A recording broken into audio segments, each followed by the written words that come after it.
the head from the brain. Move the head from the brain. Move the head from the brain. Move the head from the brain. Move the head from the brain. Move the head from the brain. Hello everyone. Hello. Most of you already know me anyway, but my name's Stuart Harper. I work for Normal UK, and we spoke to the SSDP a few weeks ago, and we decided that we're trying to get Marc to come over and speak to everybody. So this is the last leg of Marc's tour. He started off in Glasgow, he's gone through and done Manchester, and now today, after 3 days of hectic speaking, he's here to do London. We're sure there's a few people that are still running around. We've got messages coming in. It's a bit hard to find the buildings, I'm sure you can probably all agree. So there'll be people coming in drips and drabs, so hopefully it won't interrupt anyone, but if it does, apologies in advance. So a little bit about Normal UK, for those of you that don't know. Normal UK is the UK branch of the Normal organisation, which is a worldwide organisation for the normalisation and legalisation of cannabis.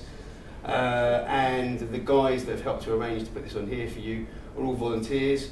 They all work for free, giving of their time so that we can do interesting things like this.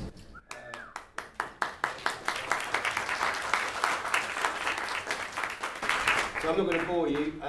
Greg's going to stand up and do a little bit of a talk about... Greg's going to do that instead. Yeah, Greg's going to do that. So Greg's going to give a quick talk about the UK CSCs and more particular about London, what we're going to be doing over the next quarter. And then without further ado, we'll get on to the main acts and put Jodie and Marc on the spot.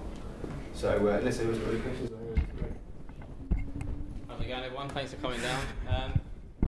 I am the chair of the UK CSC Cannabis Social Clubs. I'm sure most of you are aware that over the last 10 years, 15 years in Europe, there's been a movement to establish cannabis social clubs. So the basically private member clubs, small group of people they would start off with, and they would grow between themselves, share the cannabis out at cost price. There wouldn't be a profit involved, and everyone would have access to good quality, cheap cannabis of like strains that they would like. They weren't having to engage with the black market and hand over money to criminal organisations, and they had the right to do this under privacy laws.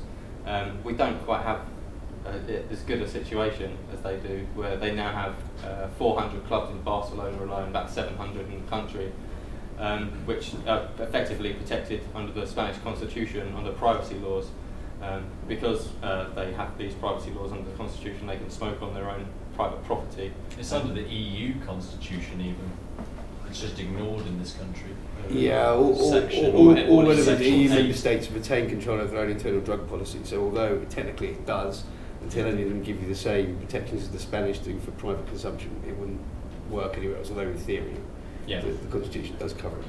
So with the idea of safety in numbers and all being owners in these clubs that they join, they become that space becomes their private property, so they can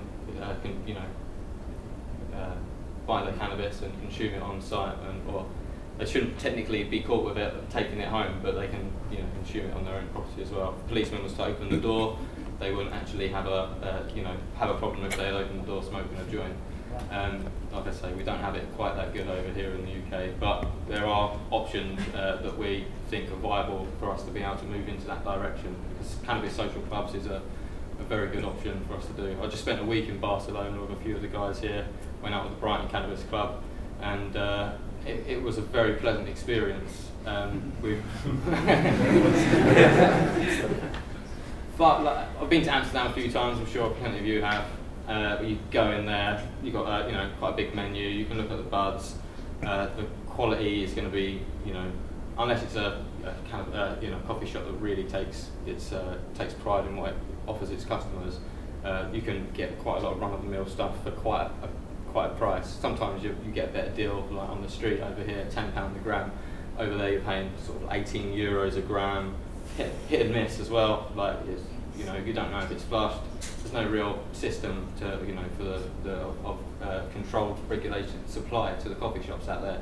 Still very much black market, and they call it the backdoor problem, because how do they solve how you fill the coffee shops with weed? over in Spain, because they have these members, they can grow a certain amount of plants per member in a collective grow, and then separate from, stop the cannabis social clubs from there. We think we'd be able to do the same kind of thing over here. People are already growing, people are buying cannabis, people are selling cannabis. Let's just take it a little bit step further. If you want, you and your friends want access to good quality cannabis at an affordable price, what you want to be able to smoke, you don't have to engage in antisocial behaviour. Form a collective or a cannabis social club. One of you grows, or you have one of your team members, club members that grows, and you have one of you that distributes it. You can provide to your members, a very good cost and provide a decent experience for them. In Spain, they range from sort of like 150 members up to sort of like 9,000. Some of them have. Obviously, we think that would be quite a large criminal organisation over here. So, what we're suggesting is you keep your numbers down. Well, what we've been told to suggest, what we've been suggested is that we keep our numbers down. Like we've been speaking quite closely to Release, the drugs law charity, about this. They work with on the sentencing guideline councils. They interact with government think tanks and policy groups and makers when policymakers are looking at changing the laws and looking at sentencing guidelines. So they have an input. And because we've worked closely with them, we feel like if we get these collectives together, when the next time they come up to the sentencing guidelines, we'll have enough information to actually try and change the law in a positive way, because that's never happened before. Like, the cannabis consumers have never had like a real collective voice in this country, and we know we complain about a lot of the sort of like ill advice and bad things that the government say about cannabis, but they're never really challenged in a way that has any weight behind it. And I think this is uniting people, getting them to raise their voices together. It's going to have much more of a positive impact, and that's the feedback we've had from sort of like Transform and Release, who do work in these kind of environments. When I say working on smaller clubs, we're looking for people to start things in their local areas. Looking at it on a national scale, there's quite a lot going on, but for real change to actually take root in this country, we do need certain groups in certain areas to actually step up and make a noise and make things happen. In Brighton, I'm proud to be part of the team. We've started at the beginning of the year. We've had some local meetings. We put the word out in the community. Just done a few little promotional events, like some barbecues across the summer. We did a Green Pride picnic. Just invited everyone. Bring your own food, bring your own bud, smoke up out in the park. It was a very open event. And it made a lot of local awareness. We got it in the papers, and people that we hadn't previously interacted with came forward and said that that we're interested in doing the same thing. How do we become a member? I'm just walking around town now. Like if I hand out flyers or stickers, people instantly, they already know what's going on with the club. They want to be part of it. They ask when the next event is. So it's quite easy to put the word out and make things happen. Now London obviously is a huge area, and we've got quite a lot of tokers in it. We think it's time that there are private member clubs already active in London, all across the UK. In fact, there's only a small amount of them, but they are operational, and it just shows you that it can work. For London, what we want to do is we want to sort of like we've had a great following. We got 10,000 people at Hyde Park last year. We're about 6,000 people this year. We want to start splitting it into regions. So if you're part of the movement already, and you want to take it a little step further, and you're in London, you think you can reach out to your local community, please get in contact with us and find out how you can get involved more. What we're doing is we're trying to get together a little forum of the London sort of like representatives, as they will be, and form a strategy there. But there's definitely quite a lot of support in London. Does anyone have any questions about the Cannabis social clubs? How small are groups involved? 3 people can start. That's all you need is someone to chair meetings, someone to sort of be a secretary and a treasurer. I'll tell you, you won't have too Yeah, much no, to do yeah, I'm just if thinking you that, no, just just saying admin you'll of still have clubs. small groups. Yeah. But you know, what kind of limits on like Well, a club would be a members? registered entity, actually registered with the government as a non-profit organisation. So it's an entity that can't be shut down because it doesn't actually sell or trade cannabis itself. That's done at a collective level. There's a kind of detachment between the two. The idea would be that the minimum amount of people for a club would be 3 individuals. The maximum amount of individuals in the club would be 150. There's no reason why different clubs can't pull together to buy resources or to rent venues and things of that kind of nature. But the reason we've kind of kept the limit at that high is simply because if you look at the reaction of what's happened in Spain, originally in their provisos the clubs were meant to be 100-member limit clubs. A lot of them now going to the thousands, and they're facing a very harsh backlash from local and national government. So the advice that we've been given by the different organisations that we're engaged with is to make sure that the numbers in the clubs aren't seen as threatening to the local authorities. They're easily manageable. People that run them can easily vouch for every individual that's in them, because security is obviously a concern as well. Once you start dealing with 1,000 people, no one can remember 1,000 names and faces and know 1,000 people in an organisation. It becomes too unwieldy. Maybe in the future, once legislation changes and actually allows these sorts of things, it'll be possible to have larger club sizes. But before then, it's important to keep them low. Like primarily in London, what we want to do by the end of the year is to have a club in every borough. So that would be the first step. And then we do exactly the same as what we've done in the South East and the South West regions of the UK, which is once you've got a club in every borough, you then get that club to act as a focus to then set up other clubs within that borough and that region. So eventually you end up maybe with the clubs, some of the denser populated areas of London, 3 or 4 within a few streets of each other. But likewise, the more you move to the outskirts, they're going to be more dispersed, I'd imagine. Any other questions? No? Okay. Well, I think we'll shut up now and let Jodie get on with speaking. How much time have we got? I always forget. How much would you like, Jodie? Well, How much would you like? 7:50. Well, if you want to keep going for... I'll do like a yeah, 10, 20, you can go along for that as well. 5. Yeah, Whatever you want. Whatever you want. I mean, about 35, 40 minutes, and then we can get Mark, have a quick 5-minute break. I'm sure he has a lot really to hot say. down here, and then get on with Excellent. Mark. All right, well, thank you all for coming here, and thank you to Normal UK and Students for Sensible Drug Policy for bringing us. Hard to believe we're going to be either on a plane tomorrow or home tomorrow at this time. It's been 3 weeks on the road. He's been out of prison only about 6 weeks, I think, so you guys have got us before most people at home, and they're all waiting for him to return. It's been an incredible tour because, as we just heard about Spain, I didn't know about Spain. I didn't know they had 200 clubs where they were selling cannabis or providing cannabis to the members of the collective.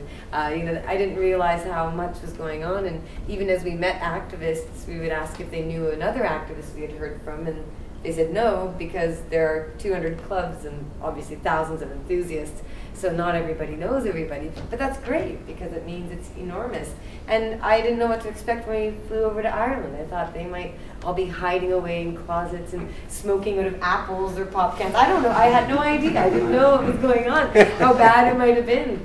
So when we showed up there, and I'll tell you, there's some very good green stuff in Ireland. It's incredible. They're growing a lot of their own. And that's a big backlash, I think, to years of the UK and Europe in general just suffering from a lack of bud and a lot of gritweed and soap bar hash and different adulterated or just very subpar stuff. And people started growing their own because it would be easier to do so. And they started getting seeds a lot from places like Marc, who sold seeds to people all over the world. But I should just talk briefly about my own history and how when I was in high school I hated marijuana and I wanted it to be illegal, and I was a prohibitionist, authoritarian, teacher's pet, anti-drug, drinking, sex, anything fun I was against, and I was like really into that authoritarian thing. And I believed what my teachers told me about pot and all that, and then my best friends started smoking pot and reading Cannabis Culture magazine and watching pot TV, creations of Marc Emery. And 9/11 happened, and war was announced, and the war on terror, and oil wars in Afghanistan, and all these terms and ideas are being thrown around, and I'm in grade 10 and learning about all of this, and it's incredible because when my friends are smoking pot and I was telling them how stupid they were and they were making themselves idiots and they may as well just kill themselves now because it's poison what they're consuming, I said that stuff, but I realized that they were a lot smarter than everybody else in school. And when all these big issues about war and oil and governments and money and all this, it was all being talked about. And I said, you guys are actually really smart. But pot smokers are supposed to be stupid. And so that kind of threw me for a loop. And then I started questioning other things. And that, of course, led me to turning into not so much the star student anymore. It was like, oh no, what's happened to Jodie? She doesn't listen to us anymore. She's not teacher's pet. And it was simply because I'd started questioning everything. Because I'd been lied to. And not only had I been lied to, I had been turned into a liar myself, lying to my friends and condemning them for what really I discovered was a peaceful, harmless activity. And that led me into learning more about marijuana prohibition and drug prohibition and the drug war. And it took me a while to actually even come to those sort of ideas, because when I first moved to Vancouver 10 years ago, in 2004, I was all for pot, but I was against other drugs. I said, throw up the meth users, throw them in jail, the meth users and the heroin dealers, get rid of them all. But the pot people, they're cool. You should let them be okay. But then I started moving to that other realm where I see there are two different areas where you might find yourself if you're in drug policy reform. You might be a pro-marijuana centric person, and we all know people like that. They're very much into the culture. They're very proud of their Rasta colors and their dreads or whatever. They have their pot pride. They talk about hemp and medical marijuana and all the wonderful things that I do believe in. I do believe in so many of these things. But that message was more necessary back in the days, I think, of rallying in the streets, of holding signs, of the Global Marijuana March, which Marc sponsored in many cities around the world. You know, there was a time for the serious enthusiasts to say, stop oppressing us. And that group you could also kind of connect to the 60s and the anti-war movement. And I even remember growing up and seeing, you know, peace signs and hippies and pot, and it was all kind of tied together. If you were against war, you were pro-pot. And we've moved forward with that. I mean, educational reform, a lot of people working hard to share the message of cannabis, that's been essential. But what we've seen in recent years is the emergence of a more anti-prohibition area. And these are the professionals. You have lawyers, doctors, former attorneys general, former prison guards, former presidents and prime ministers, all of the authoritarians who are out there now saying, I don't like pot. I don't want to smoke it. I don't want you to smoke it. But prohibition is a failed policy. Prohibition costs us billions of tax dollars and enriches organized crime with billions of tax dollars. And while we spend our tax dollars on prohibition, we're depriving schools and healthcare and the basics of society. We're depriving them of tax dollars. So there's these people who started saying, well, let's look at harm reduction and prison reform and tax spending. And those people aren't pro-pot. And we don't need them to be pro-pot, because there's an overlap in the middle where we need the straight-laced, you know, regular Joes and the people in positions of power to take our position and to agree with us. But it required the earlier work of the advocates, of the pot flag waving activists, of which I am one. I love waving my Cannabis Canada pot flag. I love holding signs, and you have to take action in that way. But we're at a point right now, after all these years of Marc's work, and I'll let him explain how he contributed to all the reform in Canada. But we're at a point now, obviously you all know about Washington and Colorado. Well, before that there was California and their Proposition 19. And Marc had just been extradited to the United States. And there was a lot of excitement in the marijuana movement because marijuana legalization was being put on the ballot for the first time. But we also started seeing the divisions. And it's not so much divisions like we're enemies, although it felt like that a lot of the time. It was divisions in that we were at the point where the message wasn't just legalize pot or end prohibition, it was how. What are the details? I mean, okay, we all agree, let's stop arresting pot people. We all agree, let's, you know, stop wasting money. But what model replaces prohibition? And when you start asking that question, that's where you'll find the divisions. But that can be found within any movement, from the women's rights to African Americans' rights to any sort of organization, even animal rights. You know, you've got PETA on one hand and a lot of people who don't like them. And so I don't really condemn that. I think that's great. Marc used to say, if you have more people in different little cells, it's hard for the government to get rid of you because, you know, they go after one group, there's still a lot of others. But if you're all united into one group and that one group fails, that's pretty bad for everyone involved. And that's similar to government. If government is massive and fails, it fails on a massive scale. If it's small and it messes up, it won't be that bad. But with the marijuana movement in 2010 and legalization being offered, there was this division. It was between the people who said, no, we need government to stay out of our lives. They've been oppressing us. How can you trust them? How can you trust government? Why would you give government our plant? It'll destroy everything. And I understand that. I sympathize with that. I don't trust government. Government messes up most everything they do. And they spend way too much money and deliver the worst services and then ask you for more taxes to pay for what you're not even getting. So government doesn't really do a great job. But when it comes to any group of people being oppressed, it's the oppressor who has to stop oppressing. So for a lot of people in 2010, when Proposition 19 was on the table, for me and Mark, it was really frustrating because you had a wheelchair-bound activist, Richard Lee of Amsterdam University, donating for the first time, really, $1 million to put something on the ballot. And besides Mark's money that he sent to ballot initiatives in the US in the earlier years, there wasn't anyone giving money to it. Even George Soros was just kind of the one and only big money guy.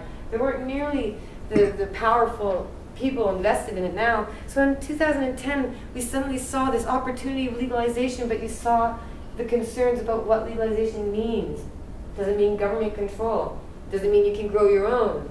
Does it mean you can share with your friends, or will you still get arrested for trafficking? Or can you go to a shop and buy it? And what age do you have to be? And who's going to supply it? And how is that supply going to be controlled? And all these questions come up because take anything at all, this pen went through regulations. That ink had to pass some sort of standard. That packaging had to pass some sort of standard. So everything from this table, the chair, to the sign, although I don't know how many regulations it had to go through, but you know, if it had been made on hemp, it'd probably be over-regulated. You know? So government regulates everything, but once we start moving from the end prohibition legalized pot into, well, how? That's where a lot of challenges come up.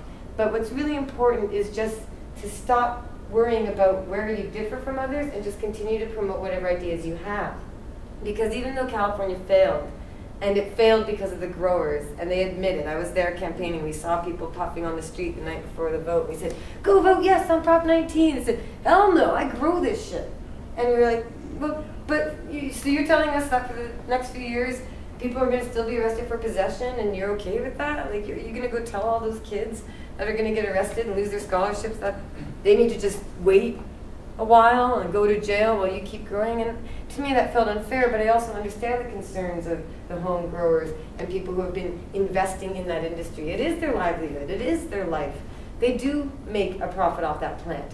But I don't think we need to worry, like they often did, that once you legalize it, all the money's going to disappear. I really believe that if you legalize it, there should be space for everybody. And that's in my dream model. There's practical, and then there's idealism, and all of us dream of government being less oppressive, of liberty and freedom and peace and happiness. I dream of all that, but I know it's not going to all be gained in one step. So you have to take what you can get and ask for more.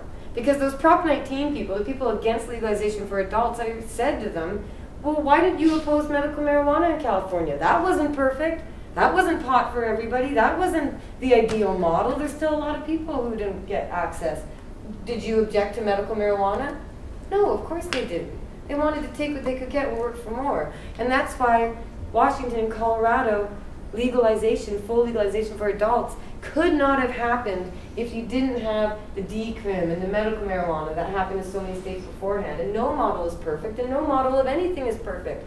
No system is perfect. Everything requires people to be engaged and to work and to change it. So when it came to Prop 19 and even Initiative 502 in Washington and Amendment 64 in Colorado, there was a lot of division, but it was just division in what people wanted to see.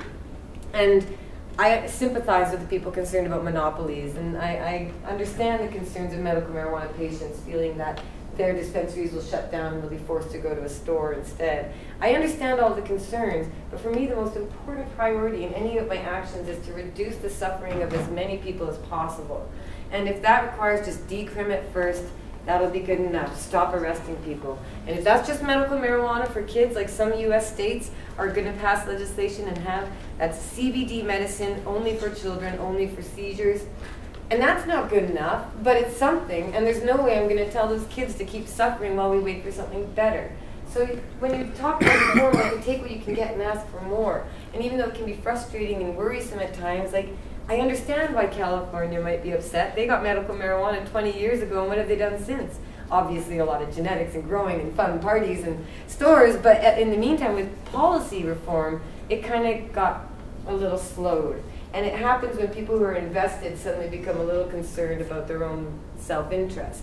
And I think our self-interest should be about our liberty, but also the liberty of everybody else.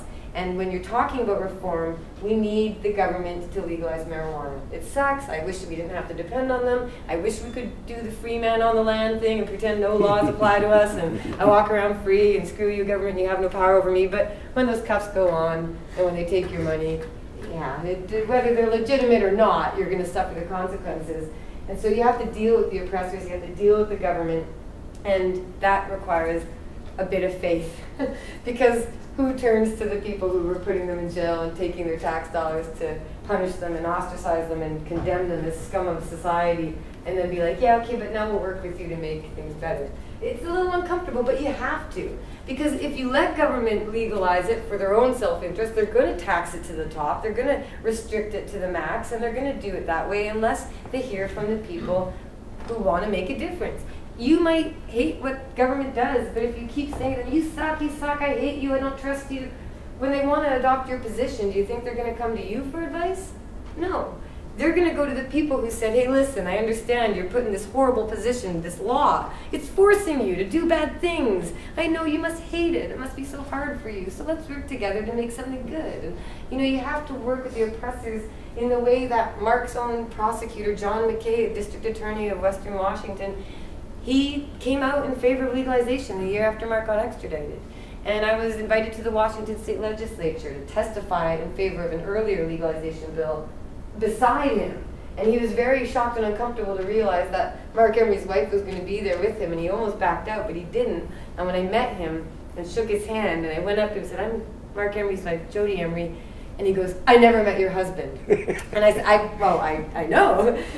Nothing personal there. I just want to say thank you for taking a stand, because you've been on the front lines, and people will listen to you, because he's not pro-pot, but he's against prohibition, and he's been a prohibitionist enforcing those laws. So I thanked him, and that led to him agreeing to come up to Vancouver and hold a press conference with me, a former Attorney General of our province, and the top doctor of HIV and AIDS and harm reduction. And the four of us sat together, and he pulled up my chair, and I sat beside him, and we said, legalize it together. And the media, national media, said, how can you sit beside the man who put your husband away? And I said, the law made him do it. I mean, it wasn't personal for him. The law that exists forces people in his position to do that sort of thing. And, you know, that's kind of letting him off the hook a little bit. You know, he went, oh, that was awesome. You know, he's grateful. And then he started sponsoring the legalization bill that came up next. And he let Mark and I be official endorsers next to his name on the legalization bill of Washington State. So, yeah, it can be uncomfortable to turn to your oppressors and work with them. But if you don't, think of who is going to advise them. Think of what kind of recommendations they are going to get. What kind of model will they have? Because we toured with Dr. João Goulão of Portugal. He's an advisor to the United Nations, and he was implemented the decriminalization of all drugs there. And he told us that unfortunately, since that happened, the decriminalization of drugs, they took care of the problems it was meant to address, but the appetite for more reform has evaporated.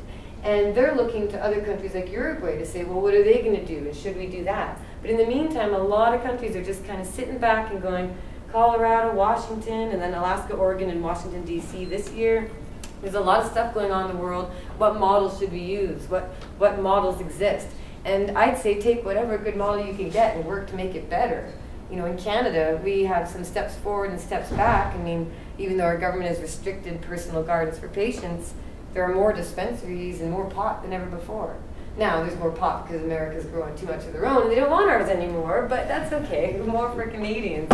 So we have a lot of different models that are being introduced, a lot of different models that might be flawed in some way, but as long as you're able to take the best parts out of those models and introduce them to your own government, that'll help. Because it takes time to make change. Like I said, I went from being pro-pot and anti-everything else to understanding that prohibition as a policy is a failure. Prohibition of any substance, of any activity is a failure. But what's really upsetting about marijuana prohibition, which is even worse than prohibiting alcohol, is that cannabis is an incredible plant. It has more uses than anything else, and Mark will talk about it when he comes back. He goes into a lot of that. But You know, cannabis isn't just a wonderful plant for patients and sick people. It can be used industrially, for clothing, to make cars. Henry Ford made a car that was indestructible with a sledgehammer. It's a famous photo of him trying to dent that car, and it won't dent. And today, imagine how many people on the roads are dying in car accidents and metal machines that crumple and crush them. And meanwhile, hemp composite could actually save people from car accidents. And hemp houses. We were just in Ireland, we stopped by a hemp house. I've seen this before on books and everything. I've never seen it in person. It's incredible, it's beautiful. It's just lime, water, and hempcrete. And it's walls that keep you cool in the summer, keep you warm in the winter, with no heating or anything required. And isn't just good because it's hemp, but it's carbon negative. It removes pollution from the air and sucks it into the walls and keeps it there. Sounds crazy. I sound like one of those crazy hippie people I was talking about. Hemp will save the world, but it kind of can. These hemp houses are being promoted as an opportunity for people who live in slums around the world to make their own houses for next to nothing. Houses that are fireproof and floodproof too. Hemp is amazing. But medical marijuana is even more amazing. What's really frustrating is the last parts of reefer madness that still float around are, oh, what about the children?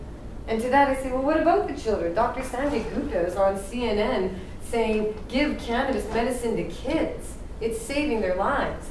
So obviously cannabis isn't going to be bad for kids if it's saving their lives. There's all sorts of ways it can be used to treat ADHD, epilepsy, all sorts of ailments, and even just to encourage healthy brain and body growth, because cannabinoids actually build body cells and brain cells. That's been proven too. And what's also really frustrating with propaganda is cannabis causes cancer. We've all heard that. Oh, when you smoke a joint, you're smoking like 40 cigarettes worth, you're going to get cancer. Well, there is no cancer from marijuana. Cancerous tumors are killed by cannabis, by cannabinoids. And there's a lot of science going on this. It sounds crazy too. If you go around saying, cannabis cures cancer, it sounds like an absolute nutcase idea. But it's true. There are doctors in Madrid and Israel and different places who are finding that THC and CBD injected into tumors kills them. This isn't just made up. This is true, and you don't have to believe me. You can look it up. So we're dealing with a government that's not only just banning a substance just because they want to, either make money arresting people or keep gangs employed. I don't know what their motive is. Well, I do, but the point is, marijuana is actually extraordinarily beneficial for society, and it can cure one of the worst ailments that everybody here fears. Everybody fears cancer. Everybody knows about cancer. It's a terrible thing. And cannabis, not only does it hold the cure for cancer in some way that I think pharmaceutical companies are getting into, but it also makes you less stressed. If you're not sick and you're generally healthy, or maybe if your husband's in prison for years, you might want to keep your stress levels down. And cannabis helps do that. Cannabis reduces stress. And most sickness and illness in life is caused in some way by stress. And if you can use cannabis preventatively to stay healthy and not get sick, why can't we do that? Why do you have to get sick before you're allowed to use cannabis? And what about that other argument that cannabis is dangerous for you because it's unhealthy, and yet some people say, oh, well, medical marijuana is okay. If you're healthy, marijuana will do terrible things to you. If you're sick and dying and really ill and frail, it'll help you out a lot. That's a serious disconnect. But more and more people are coming around to realizing that, including myself. It took me time to realize that. So there's certain ways when you talk to people, you have to decide what you want to present to them. I'm not going to go to some mother who's concerned about her kid smoking pot and say, oh, but don't worry, it cures cancer. That's not going to fly with her. You're going to have to choose the approach to work with the audience you're speaking to. So that mother should be told that a criminal record will harm her child far worse than marijuana use ever could. That the choice of marijuana or alcohol means a devastating drug that is responsible for rape, assault, murder, disease, and death every day, or cannabis, which hasn't killed anybody. You can talk to the mom about how prohibition creates gangs. You can talk to that parent in that way, and you don't need to mention that hemp houses remove pollution from the air. You can talk to other people about that. There's certainly a huge industry out there in sustainable, clean living and building, and they need to hear more about hemp. But when you come to prohibition, I'm going to try and wrap this up pretty quick, I don't want to go too long, but it's very upsetting to know that not only are we being lied to repeatedly, but that what we're being lied to is an incredible plant that has so many uses. We don't even know about all the other ways it could be beneficial. And when it comes to the marijuana movement, there are going to be different approaches. We need people on the grassroots who are talking about healthy living, staying away from monopolies, relying on the earth and on plants. But you also need those white-coated doctors who are doing the research and saying to people, look, Alzheimer's is prevented by cannabis use. You won't get Alzheimer's if you use cannabis. That's actually being proven. These things are happening. And you need all those different areas. And when it comes to any sort of fight for freedom, whether it's women's rights, when they were fighting to not be property, or fighting for the right to vote, and today they still fight for equality in many ways, or even African Americans, from slavery to Obama being in the White House, that took time, obviously. But you didn't have people in the beginning saying it's all or nothing. You take what you can get and you work for more. And you work in the area that you're more comfortable in and become an expert at that. Because with marijuana prohibition, we're spending so much money destroying lives, and there are so many lives to be saved. And when it comes to prisons and seeing the suffering of families that I didn't suffer as much as others. Of course, I had so much support, but the human cost is just enormous. We cannot afford it financially or morally to keep destroying lives over marijuana prohibition. And when we look at different models of reform, whatever might be proposed, try and change it, try and influence it. If it doesn't work, try again, never give up. The fight for freedom will never, ever, ever end until all people give up. And I hope that never happens, but you have to take little steps. And when it comes to freedom of choice, that's one of my main concerns when it comes to all my activism, is that I hear all these worries about monopolies, worries about Canada's medical marijuana program allowing private companies to grow. They're eliminating personal gardens and forcing patients to grow from companies. I don't think they should eliminate the gardens, but I sure think there should be companies. Of course we should. Freedom of choice. We should allow people to grow their own plant, go to the farmer's market, trade it with their neighbor, or go down to the local grocer who has organic local produce and maybe get some bud from him, or go to the mass market, the jumbo chain store, and they've got all their marijuana too. It's similar to coffee or beer or wine. You can go get craft beer, or you can get the basic stuff. And cigarettes, some people really like fancy little cigarettes, and some people just get generic. And coffee, some people pay just $1 for a cup of coffee at home, and others will go get that $7 fancy coffee. But it's freedom of choice. And as long as you have the ability to choose where you want to go to get your access, that's really important. Because my dream, the ideal model for me, is that you can grow your own plant at home, take those leaves, juice it, drink that juice, smoke that bud, or vaporize it, or whatever way you might do. But if you have an illness, you go to your cupboard and you take that bottle of pills, and you know that those pills are going to cure your illness because it's been scientifically proven and pharmaceutically designed to treat that. My concern with pharmaceutical companies is that they often like monopolies, patents, they don't want others to have what they have. But as long as we're always fighting in the bigger realm for freedom of choice, whether it's monopolies on where your power or energy comes from, or gasoline or whatever, monopoly and government favoritism is always bad. But we always have to fight for freedom of choice. So freedom of choice to grow your own, to smoke your own, to vaporize your own, to buy it from the store. Heck, let the government have a shot. Let them try and sell weed. They probably won't do very well, because in a free market, people go where they want to go. With a free market, they spend their dollar where they want to spend it. And as long as we don't restrict people from having access in some way, then we're doing the right thing. And I dream of a day when pharmaceutical companies are allowed to create cures and lotions that can heal burns and all sorts of medicines, but we must always fight for the right to continue to grow our own and be personally taking care of our health without depending on them. But you take what you can get. Again, medical marijuana in California, not perfect. Legalization in Washington State, not perfect either. Uruguay's model, not perfect. Spain, not perfect. Nothing's ever perfect. But as long as you always have the ideal perfect vision in your mind and you do what you can to work towards that, I'll close up with a little description I often imagine, because people think of moving towards freedom and liberty as like a path. You feel like you're moving as a movement, moving forward, right? If you're in the past, you're in the past. If you want to change things, you feel like you're moving forward. And when you move forward, I feel like the path to freedom has many stones. and many were laid in years past from people who fought in armors and on horses for freedom, and every which variety of freedom fighters. They've laid their stones down, they've done their time. Some of them have bigger stones and bigger names. Martin Luther King Jr., you know, there's people who stand out in history, and we look at them, Rosa Parks, and we know they weren't the only ones who did something. We know that they also walked on the path that many people contributed to before.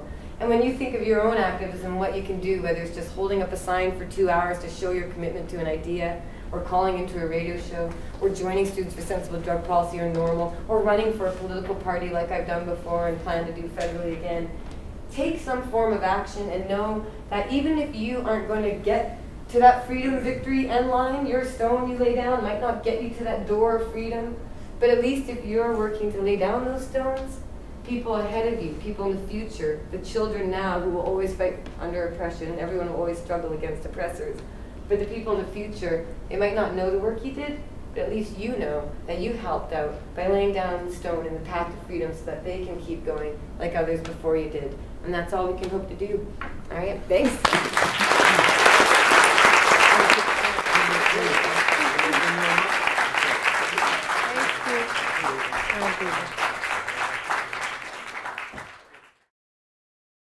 The Cannabis Cape Crusader, the Crown Prince of Pot, Mr. Marc Emery.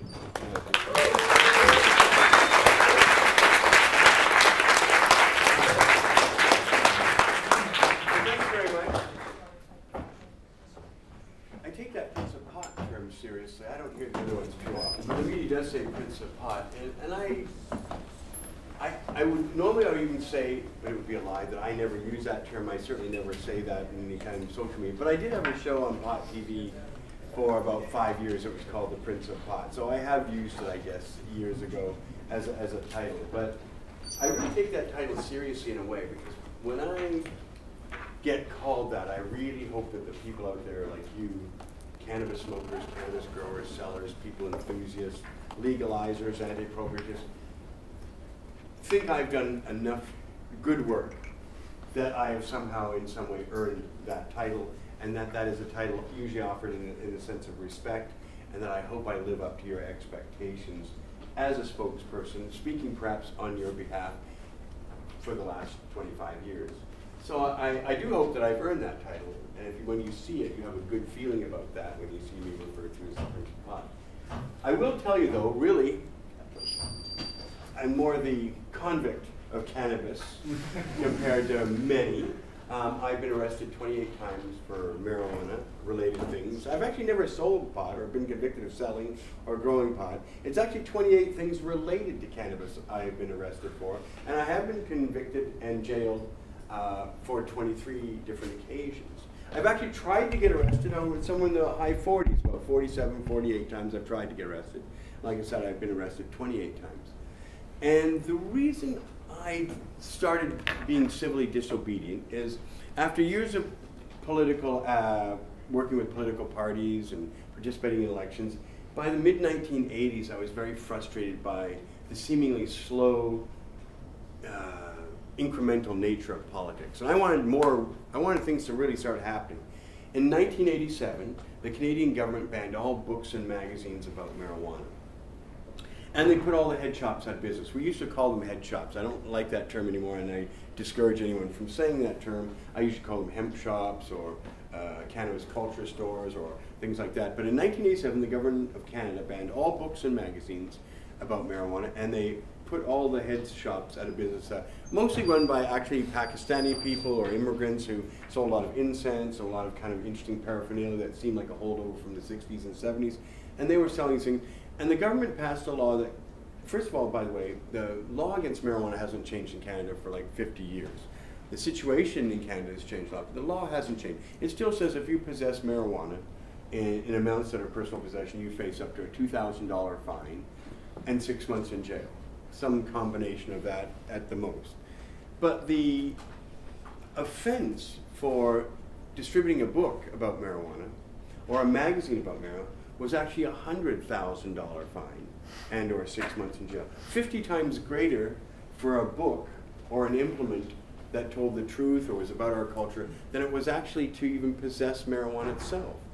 And that was a bit of a clue, because I learned I don't know if any of you people are into punk music, but I used to like a punk band in the 1980s called the Dead Kennedys. They're considered one of the seminal punk bands of all time, and their lead singer was a smart fellow named Jello Biafra, and I had a campus radio show in the late 80s, and I really admired him, and he has spoken word records, and I brought him to give a spoken word performance in my hometown of London, Ontario, Canada. We also have a Thames River there too, and it's modeled a lot on this London for that matter.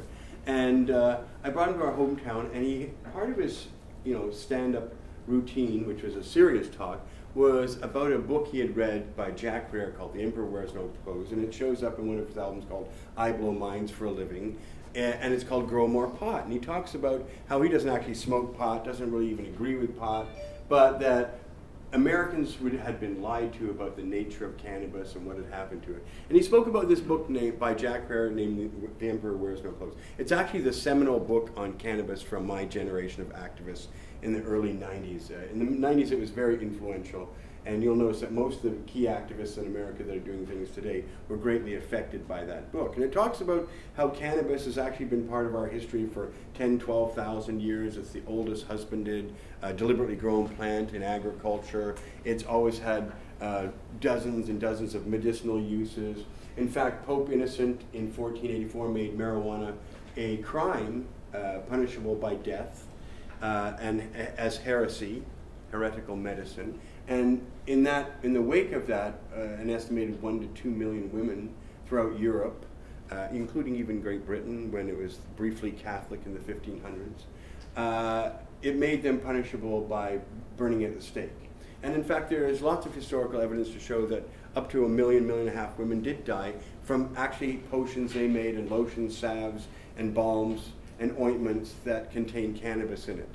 I recently spoke in Spain in a place called San Sebastian, and just 10 kilometers away they have a shrine to an event in 1590 where 45 women were burned at the stake as witches, and around that area grew marijuana and other plants that they used to do it. So this actually really did happen. But you wouldn't really know that when you hear about the Spanish Inquisition. You don't know that they were largely female medicine women and healers working with cannabis.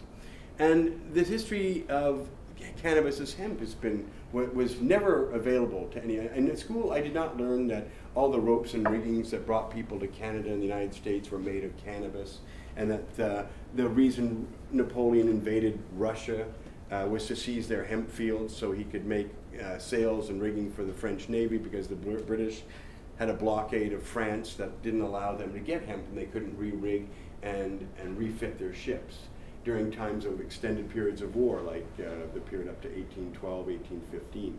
So all this, I had never heard of it before, and he said this book was really a major thing.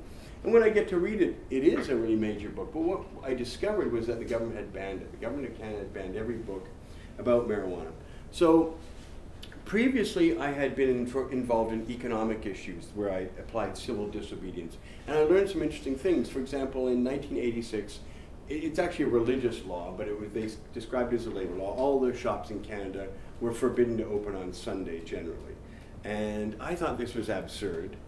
And I decided I would break this law and dare them to charge me, because I didn't believe in it, and I wanted to make a point that it's wrong. So I broke the law 8 weeks in a row, the Sunday shopping laws, blue laws they were called.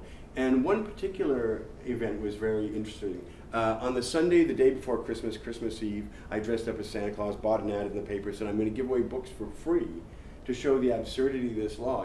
Not only do I not even have to sell anything to break the law, I just have to open my doors and let people in, and I'm in violation of the law. So I bought an ad, I invited the police to come and charge me, and I gave away $10 worth of books in my bookshop to everybody who came by that day. It was the Sunday before Christmas. The police are actually right there in the lineup to come in, and I get charged. And I go to court, and I'm convicted, and I refuse to pay the fine, and eventually a big brouhaha ensues, and I get put in jail. And a lot of publicity came with all this, a huge amount of publicity, much to my surprise. And then the government started changing the law. So first they changed the law to make sure all bookshops get open, so that no longer would I be in breach, but other people would be in breach too. But it started a real wave of things, and when I got to court, it was a big deal. And within 6 months, the government abolished all the Sunday blue laws, and all across the country, people started to be able to shop on Sunday. And I thought, well, this is amazing. I even lost in court. I went to jail for a period of time, and then they changed the law. So I had a lot of interests, and so my next one that I picked was in 1990, and the police went around to all the record shops in the city, my hometown, all across the province, and they said, you can't sell this record that's popular. There's a new rap record out, it's by the Two Live Crew, it's all about sex, it's called As Nasty As They Want to Be. You can't sell it, we have ordered. Now, I thought that was extraordinary. I did not know the police on their own initiative could determine something was obscene, that normally a court would have to decide if something was obscene. And so I said, well, that's wrong. So I got hundreds of copies of this thing. I bought another ad in the newspaper, it worked before. And I said, I'm going to sell this banned record. I invite everybody to come to my shop. And sure enough, there was a lineup out the door and down the block, and hundreds of people came to buy this. If you want to make something popular, just ban it. And people want to, everybody wants to hear it. It becomes a great sensation. And sure enough, we bought an ad, invited the police to come charge us. The police officer was the second person in the lineup, and he bought one. But we had sold all the copies, and by the time I was raided that afternoon by the police with a search warrant, we had fortunately sold out all the copies, so no loss. And then I went to court, and that was a very funny trial. It was greatly covered by the media, which is what you always want. If you're a civilly disobedient person, you want the attention to your issue. And I figured, well, the worst that's going to happen is he'd give me a fine or a reprimand. I just don't see it likely he's going to send me to jail. So it seemed reasonably low risk, although I went to jail on the Sunday shopping business because I refused to pay the fine, so maybe that would happen here. But the court was fascinating because they got the straightest prosecutor in the world, and rather than play the CD in open court, which is what's really required, he just read the lyrics to it aloud in court. And this took some time because people were in hysterics and howls of laughter. It's all about sex, but it's kind of juvenile, funny sex. And the prosecutor would be reading it in the straightest voice possible, lending dignity to something that should never have dignity. But he would be going, me so horny, me love you long time. And people were just cracking up, rolling it. And the judge would bang the gavel and he'd say, this is not a laughing matter, this is a court of law. But my point was, it's obviously a laughing matter. People are in hysterics. And to me, if people are laughing, it's not obscene. When we think of what's obscene in the world, nobody laughs at death, murder, disease, violence, war, refugees, homelessness. Those aren't funny things, those are obscene. We look at them and at our own risk. But this was a courtroom that was in howls of laughter, but I was found guilty. But the publicity was so negative towards the police and the government and the prosecution that went forward with it that they have never done that ever again. Canada's never had any kind of musical or cultural artifact or presentation banned. Even art presentations, live shows, you can do it all now. You can have live sex shows in Canada or theater that has sex in it. It's almost, you can probably do almost anything under our Charter of Rights. And then I learned, wow, second time I've lost in court, and second time it was effective in achieving its desired goals. So in 1991, I realized all books and magazines were banned. And I put an ad in the paper, and I said, I've got this book, The Emperor Wears No Clothes, and told them to come and charge me, we were going to sell it. And indeed we did sell probably over 100 copies. By the time 1991 came around, there was a lot of pent-up demand. Like I say, there was no culture of any kind in Canada by that time. Everything had been banned and taken off the shelves, and it was totally unavailable. Even good marijuana was really not available in my home city of London, Ontario. So I announced that I was selling this book, and they didn't come and charge me. So I thought, okay, well, I'm going to up the ante then. I'm going to get every possible marijuana grow guide, back issues of High Times, everything I could find to do with marijuana, heaps of this stuff. And then I bought another ad, and I said, okay, I'm selling, you can't ignore me now. I'm definitely selling everything you don't want me to sell, breaking the law, so come and charge me. And we did have tremendous sales. We would sell a lot of these books, hundreds of them, pent-up demand, and people all over the country were ordering them. And eventually, they don't come and charge me, and eventually by 3 or 4 years later, I become one of the largest wholesalers in Canada of these banned books and magazines. I'm bringing in thousands each month of High Times over the border and distributing them to hundreds of shops, and I've literally replaced the regular thing. And then we do get charged, but not for selling all these books. What happens is it was common practice in Canada, and it's a very nefarious practice, to send an attractive police undercover officer, probably newly hired on the force. I can't imagine being much younger than 19 or 20, but sending them into a high school and just going around and asking everybody they can, pretty well every male in the place, if they know where you can get some weed for me. The woman would say, do you know where I can get some weed? Well, even if they didn't smoke pot or didn't deal pot, if you see an attractive woman who appears older and worldly and attractive and is asking you, of all people, in a high school to score weed, you're going to all say, and they did, every last one, I get you weed. I absolutely can get you weed. And they end up charging 52 kids, 52 boys in that school with trafficking because they were holding out that they could get weed. And it was a big roundup. And to me, it was a total disgrace, ruining all these people's lives. So we went out and gave out pamphlets. Actually, it was Normal Canada. And we gave out pamphlets in front of that school. It basically said, know your rights. It was a pamphlet about knowing your rights, what you have to say to police, you know, what's right and what's wrong, what you can get away with. Just trying to inform them, but also lend a bit of support to the students in that school. And then the police did, in fact, charge us for distributing illegal drug literature. And all we were doing is saying, know your rights. And we went to court, and I financed that with what I later ended up doing with Seeds. And we got that struck down. That's the first court case I've ever won. It even might be the only case I've ever won. But it did establish, and the judge said, clearly this law is unconstitutional, and we're throwing it out because you can't ban true facts about things, no matter what subject it is, under our Charter of Rights. So that was a great success. So in 1994, that's when we got that done, I started a campaign that started by legalizing books and magazines. We got that done. And then I started publishing my own magazine, Cannabis Culture Magazine. That went on for 15 years and 75 issues and came out every 2 months, and something I'm very proud of. And I came up with this, see, I've always thought of myself as kind of like the hero in my own movie. And I thought, you know, I believe it's possible for one man to legalize marijuana single-handedly if you have to.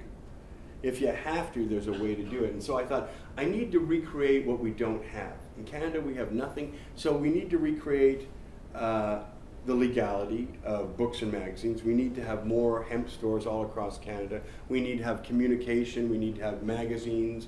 Later on, I started out the first marijuana video site in the world, Pot TV, which came out in January 2000. And in fact, there was no video service on the internet at that time. It was too expensive and impossible to do. And Pot TV does end up costing $1 million in its first 6 years, doesn't make a dime.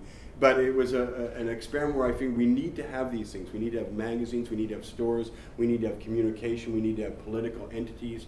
And to that degree, I thought, you know, to really recreate a proper structure for a culture, we're going to need a lot of money.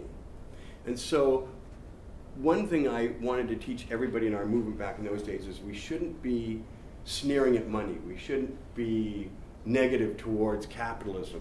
We need to embrace a model whereby we are all encouraged to get into business, to be in business, to respect money and what it can do, and to advance our movement through a variety of things, but certainly not condemning the earning of money in doing so.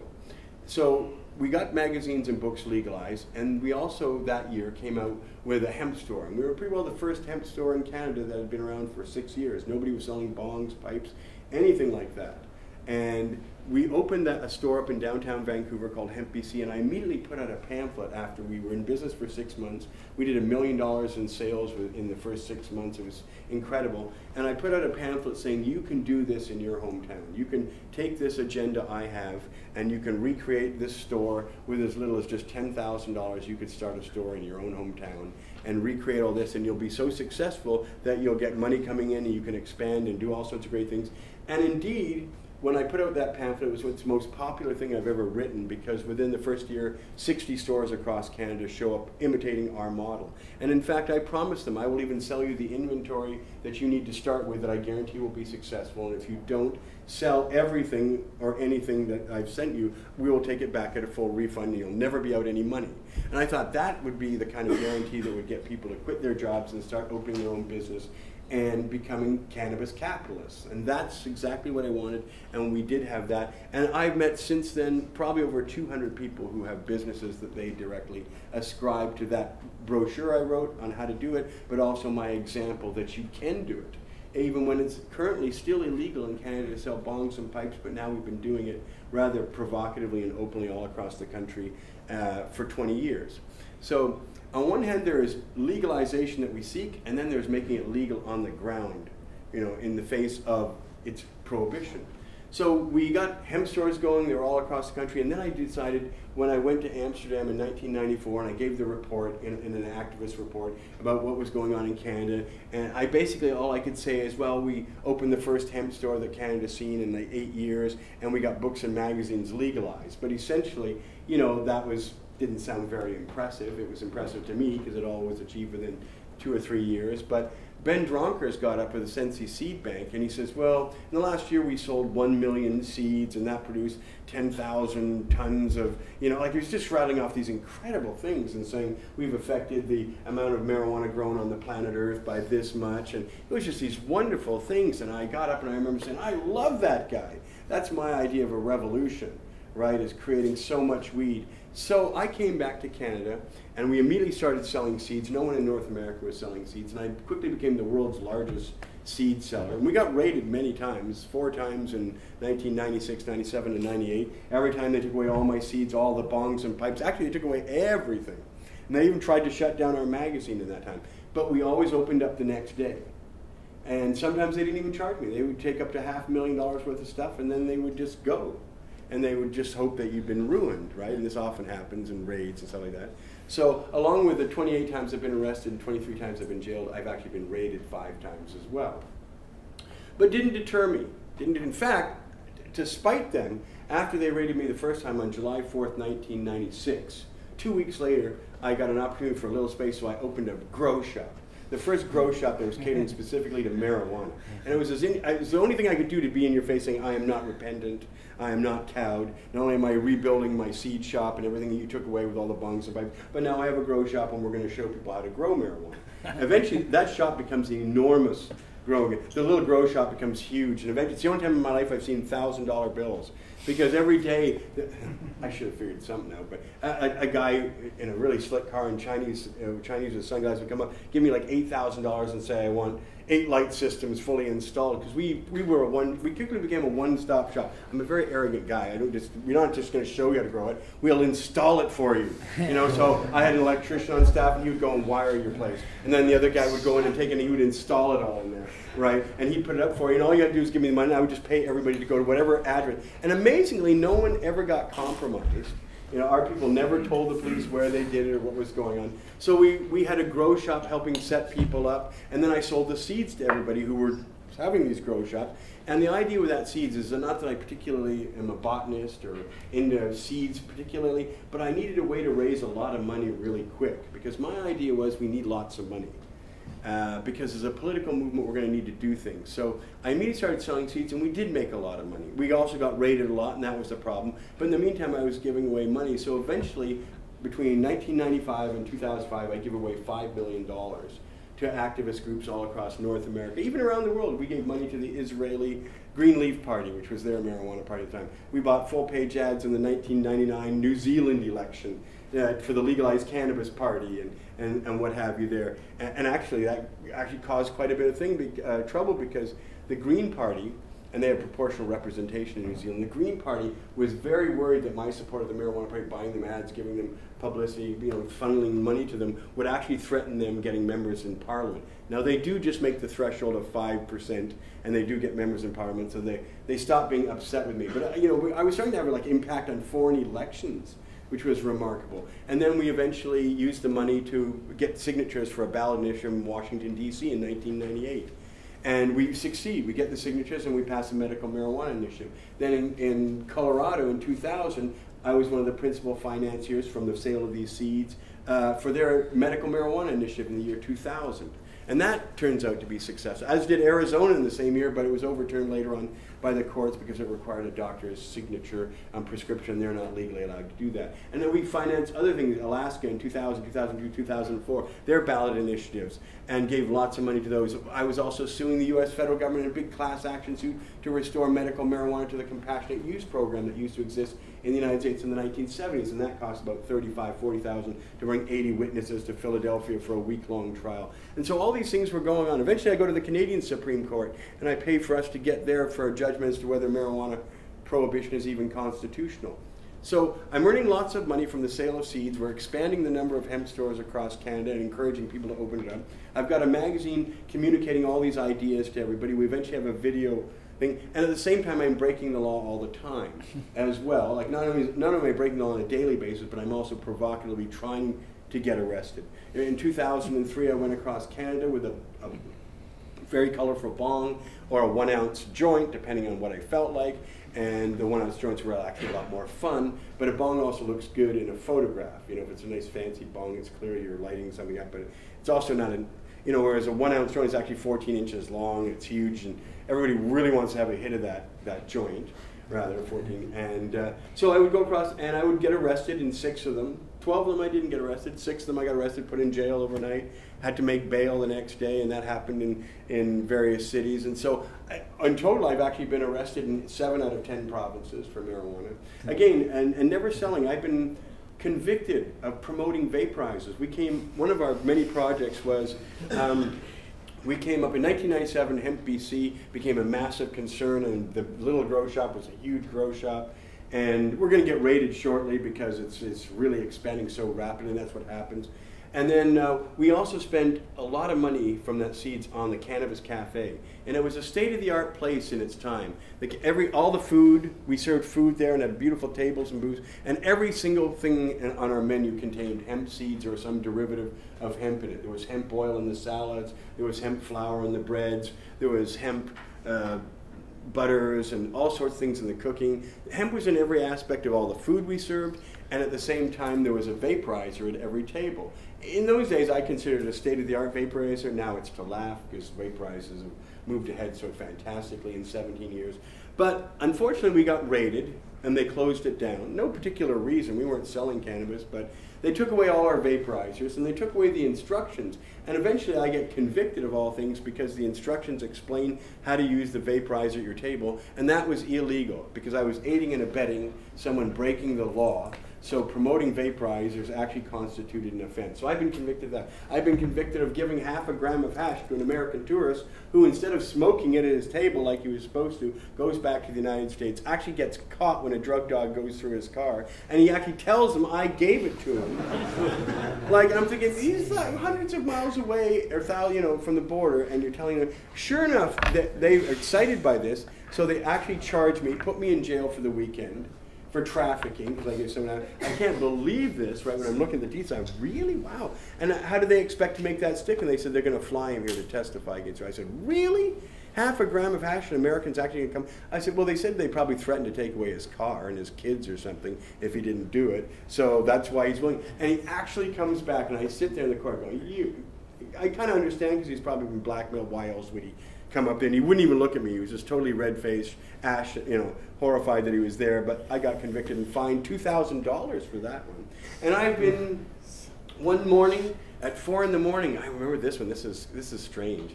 I've got a child in the house and my partner at the time, and this is in the year 2001. 2002, and I get a call and the phone rings, and it's 4 in the morning. Always when you get a call at 4 in the morning, it's probably bad.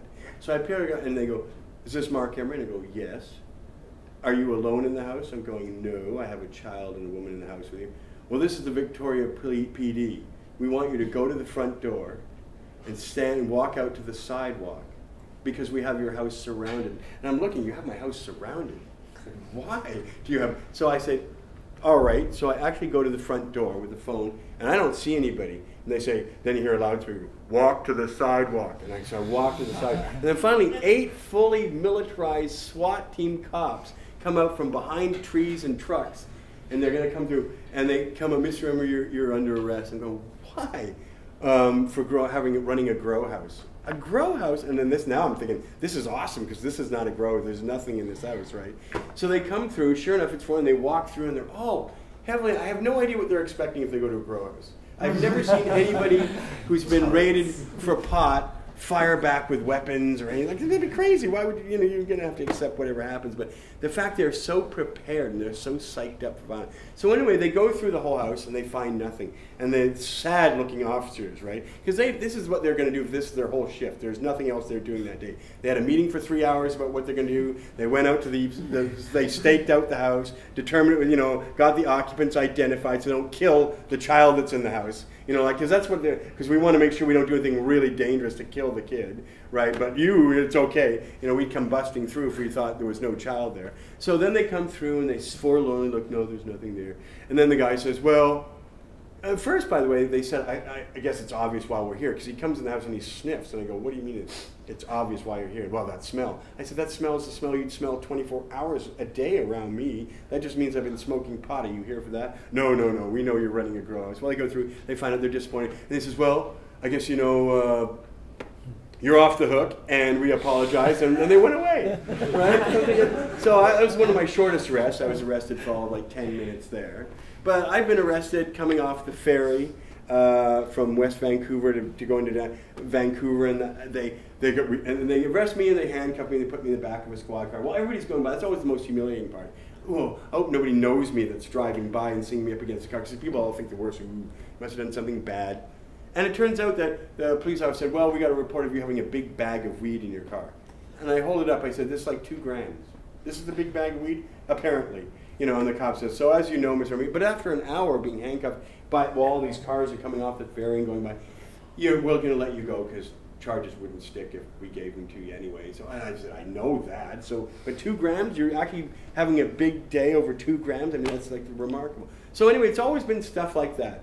Some degree harassment, other degrees deliberate provocation.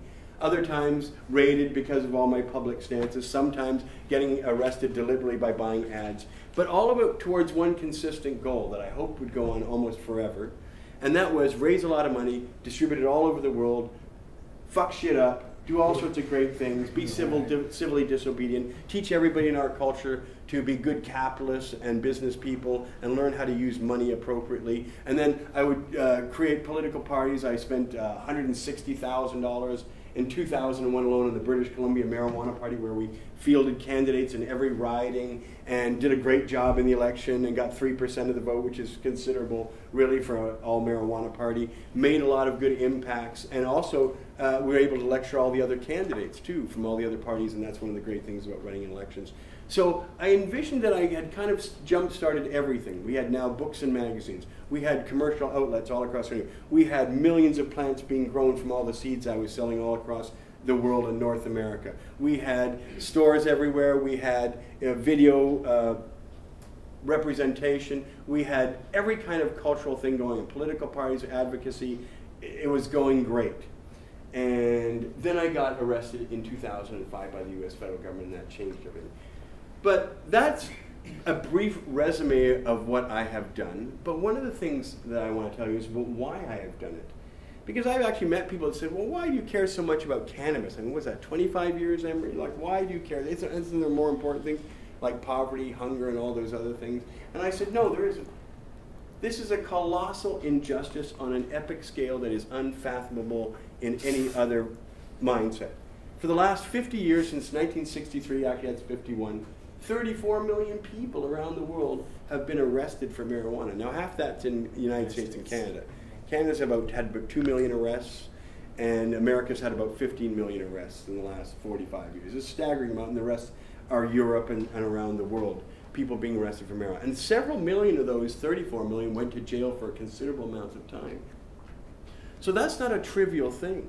And also, it's gone on for 3 generations. So to me, it says this.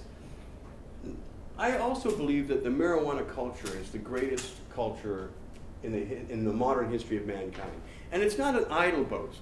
I just want you to look at all the music we have consumed for the last 50 years. Think about the music we have consumed, and that the people who don't smoke pot have enjoyed as well as those who do smoke pot. In fact, the much greater, larger proportion of the world, because about 250 million people around the world consume cannabis, so that means the other 6.5 billion to 7 billion don't consume cannabis, at least not on a regular basis, although they should, and our job is to make sure they do at some point in time. And because they're going to thank you for it. I mean, one of the terrible policies, and by the way, I'll jump back and forth, so I'll ask you to keep track of where I am in case I need you to reel me back into where I was. And in fact, having said that, I forgot where I was going with that one. Okay, so what was the last thing I said? Okay, so music. Donald Trump was speaking to Sacha Baron Cohen, the Ali G character once, in a great setup. They set him up Donald Trump, he didn't know who Ali G was, and Ali G says, I've got this great idea and I want you to throw it at you because you're the world's most impressive businessman, and Ali G is fawning over Donald Trump and feeding his ego so to lure him into the sketch. And Ali G says, I've got the greatest invention for the most popular thing people like to do. And Donald Trump says, the most popular thing for human beings is music. Now, Donald Trump can be a blowhard, but he was dead on about that. Everybody on the planet loves music. You just don't meet people who say, no, don't like music, don't listen to it. There's probably a few people like that, but you won't run into them. Nobody wants to admit they don't like music. What kind of person would that be, right? Everybody loves music. So when you think about everybody loves music, Donald Trump says that's the most popular commodity on earth is music. Every human being either plays music, listens to music, wants to make music. We are a musical culture. All our movies have musical soundtracks, television shows have musical soundtracks. Music is everywhere in our life. Now, Ali G's contention is that he has a ice cream cone glove that protects your hand from getting spilled ice. So it's obviously a whole joke. And that part is unimportant, but I just thought I'd conclude that's what he had in mind. And point out that everything from the Beatles to the Rolling Stones to Led Zeppelin to pretty well all rock and roll is cannabis inspired. And you look at the reggae music, Bob Marley, Peter Tosh, and virtually every reggae band is inspired and informed by marijuana. You look at the blues musicians from the 30s, 40s, and 50s, all smoked marijuana. Jazz musicians, they're the first people that went to jail for marijuana in America. Lionel Hampton, Duke Ellington, Louis Armstrong. Jazz musicians have always been associated with cannabis. And even most recently, over time, Willie Nelson, who's like 1,000 years old now, has finally had enough time to smoke out every single other country western artist in America. And now, most country western people, musicians, smoke pot. And so on it goes. In every genre of music you can find, hip-hop certainly is informed by marijuana. Music has been inspired and informed by marijuana to such a great extent that it has changed everything we know about music. So that alone is something that, you know, you say what you want about cannabis, but there's nothing else on earth you can say has been the inspiration to so many great musicians as cannabis. And it's not like cigarettes, alcohol, and everything else out there that people use as an escape or an entertainment is going to provide that kind of richness and greatness. So one of the things I began concerned about is why is marijuana illegal? And why are we hated and hunted down like cannabis? I mean, 34 million people arrested across the whole earth. Like, why do they hate us? So what is it about cannabis that gets them so motivated to spend billions and billions of dollars to lock us up and to deny us our dignity and to condemn us as deviants and people doing a vice, when in fact it's obvious for all to see all the great things that have come from cannabis. And it's not just even the music. You look at business people, Richard Branson, Stephen Jobs, Bill Gates, all were potheads.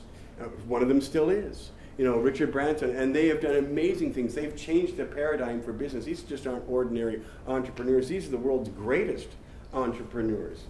And they smoke pot, and so many of them still do. And you look at scientists like Carl Sagan and architects that are being inspired by marijuana, and so many filmmakers and actors and theater people, creative people in every form. I know wrestlers who smoke marijuana before every wrestling match because otherwise their pain from broken limbs and previous injuries is overwhelming for them. You'll find that in Canada we have American football in Canada and they don't urine test, so almost all of them smoke marijuana. And they smoke it pretty early before a game too, like not just on their off days. No, they'll smoke it 2 hours before the game because it puts them in a focus, to focus on the game. Rob Van Dam, a wrestler, told me, he said, what I do when I smoke marijuana is I visualize where I want to go.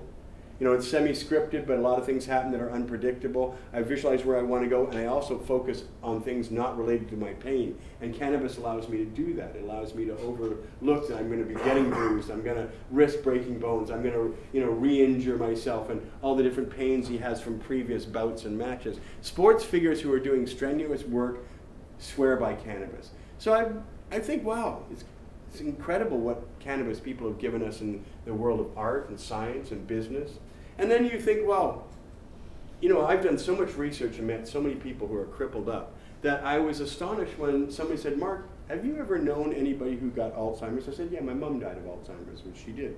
And he said, but you know, no one who ever has smoked marijuana every day has ever gotten Alzheimer's. Isn't that like kind of remarkable? Because there's like millions of people smoking pot.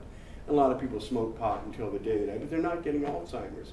And that is true. In 30 years, I've never heard of it, never seen it, never seen it recorded, never seen any kind of annotation or anecdote that would suggest that someone who smoked marijuana every day ever got Alzheimer's. And there's lots of science to support why that is. And I know lots of people, especially women, really, who tend to get multiple sclerosis. And I've seen a woman be completely unable to move, who after having a bong hit administered to her got complete recovery of her limbs and her eyesight. I know people with diabetes that use it to regulate their blood sugar. I know people with Crohn's disease who swear by it to reduce the inflammation and the pain they suffer. My old business partner, Michelle, who died of skin cancer 4 years ago, had Crohn's disease since she was a teenager, and marijuana was the only thing that ever helped her out. And I do know that cannabis will increase the efficiency of the prescription medicines you might be taking, but it'll also allow you to get off those prescription medicines entirely and totally and just rely on cannabis therapeutics for so many different ailments. And so I'm thinking, well, this is a wonder for everyone. This isn't just, pot people smoking to get high. These are people who are desperately in need of some medical balm, and cannabis is probably the only thing that works for them for so many things. Like, it's staggering. So I thought, well, how can then we be hated and despised and loathed to the degree that they have had this pogrom going for 45 years and there's some end in sight, but really, what's the justification? Like, how can they rationalize doing that to us? We've given them so much as a culture, and we have advised them of so much that they too can benefit by medically, and they still don't. And here's another thing, even if they're religious people, well, Jesus would have worn hemp. If you believe Jesus existed, it's a certainty the clothing he wore were made of sisal, kenaf, or hemp. And hemp is likely the one because it's the one with the longest fibers, and it's the most easily made under, the circumstances of 2,000 years ago into clothing. Like, there's nothing on earth, no plant, no substance that can produce this kind of medicine, this kind of clothing. The sails and riggings of the British Empire were done with cannabis, right? The sails and rigging of the French Empire were all done with it. I mean, these are spectacular things that hemp has been responsible for, that you think everybody would be universally grateful for. Hardly to condemn it, but it's incredible, like all this, what it is. And then there's just that euphoric nature of cannabis. It just makes you feel better. What's not to like about that? What's not to like about feeling better? I mean, the purpose of life, theoretically, is to do things and enjoy doing them, have pleasure. I do know for a fact that routine household work is a lot more fun when you smoke pot, right? And so on it goes. And then I thought, well, what's the worst that's happened to people on pot? I will tell you this. I have seen people overdose. Like, they've had, at my first wedding, I ended up having 4 cakes with a lot of pot in it. 3 ounces. I figured that was good. Each person will get 1 gram or 2 grams in each side. But when you cook it up and put it in, it just gets totally strong. Yeah. And the people complained to me later that A, there was no signs on those cakes, and secondly, a lot of people stayed up for 3 nights in a row or something like that. And other people had strange experiences, but everybody, after 3 days, okay, I'm fine. I've recovered from it, right? I forgive you, right? Because I was apologizing to everybody for days. And I've actually given a brownie to a person. People give me brownies, and stuff all the time. And I put it in the microwave to heat it up. That's a big mistake. I gave it to her, and then within 5 minutes, she's on the floor in the fetal position saying, "Oh, I'm dying, I'm dying." I said, and I'm going, "No, you're not dying, you're not dying. You got too much in that brownie." And she goes, "Oh, how long's it been?" I said, "It's been about 5 minutes." "No, it can't be just 5 minutes." I said, "Yeah, just go to bed, go to sleep, you'll be fine tomorrow," which was true. So that's the worst. Of 35 years of smoking pot, those are the worst examples. Okay, you can give someone too much, but they're going to be okay in the morning. Right? So if that's the worst, and I went through a crowd of people, and they say, "Well, what do you think the worst is going to happen if you smoke pot?" And they'd say, "Oh, I'll get the munchies, or I'll go to sleep, or I'll play video games for too long, in 3 hours, or, and really, that's the worst? That's it? That's why we're hated and hunted down like animals, 34 million people arrested over 3 generations. Really, is that possible? That's the worst that we can be, in a world where, when I was in Dublin the other night, I got up the next morning and there were hundreds of liquor bottles and beer bottles and glasses that people walked out of restaurants with full of beer. And they were everywhere, right? And you could hear the carnage of the night before. As the night went on, people, yelling and screaming and doing crazy things. And you just know there's going to be some sexual assault, and you know there's going to be all sorts of unwanted pregnancies and people making bad judgments about sex and people getting into fights and all that. And I thought, and that's just in one night, in one city. I can see more carnage about to come or is going on than all the carnage I've ever seen for cannabis for 35 years. And I thought, and alcohol is legal. You know, it's cigarettes that kill people so clearly are legal. Cannabis doesn't kill anybody. When I got back from my time in prison in the United States, and I quickly got my tolerance back, and I made a boast in a public forum where I said, I smoked 15 joints in the last 3 hours, right? Which, if they're all the same strain, I could do. If they were all different, that might be a bit much, right? But my point was, because somebody said, well, doesn't that mean you're addicted? I said, no, that wasn't my point. My point was you can't do 15 of anything without very ghastly repercussions. Imagine 15 beer in 2 or 3 hours. Imagine 15 shots. Imagine 15 cups of coffee in 2 or 3 hours. You know, people, you'd see that. That person would be negatively. 15 Big Macs from McDonald's, you're going to be sick and obese. 15 what? 15 cupcakes with all that sugar in it. It's going to send you crazy, you know, give you pre-diabetes. 15 of anything, 15 aspirin, 15, you name it. 15 of almost anything is going to have some effect on you that's a negative way. And I just told him, I just smoked 15 joints a lot, and you don't even know it.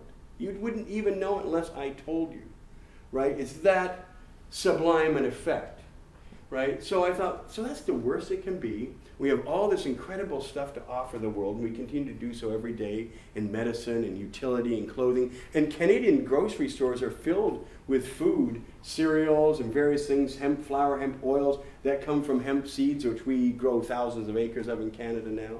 That's something I actually helped finance too. And then some of the other things I helped finance, just in case, was Canada's first medical marijuana program. We won in court over that. That was financed by the money from seeds. That's Parker versus Regina, which is, we use the same term as you do here in England. And Hitzig versus Regina 2001, when we appealed the bad government behavior that brought in Canada's federal medical marijuana program. My seeds paid for that too. They paid for a lot of things, and you can find out all of this. A lot of these things are in movies I'm in. I'm in lots of movies. A fun one about my 2003 tour across Canada, where I smoked in front of all those police stations, is covered in a movie called Escape to Canada. It's a lot of fun. It's about the year that we had same-sex marriage brought in Canada, as well as half the movies devoted to my legalizing cannabis, which at the time looked like was very close to happening. And where was I? Oh yes, okay, all the great things that cannabis does. And there's no negative downside. I mean, I can't really say. I've been smoking for 35 years. I've seen so many people. I can't say anyone's ever said it changed my life for the worse.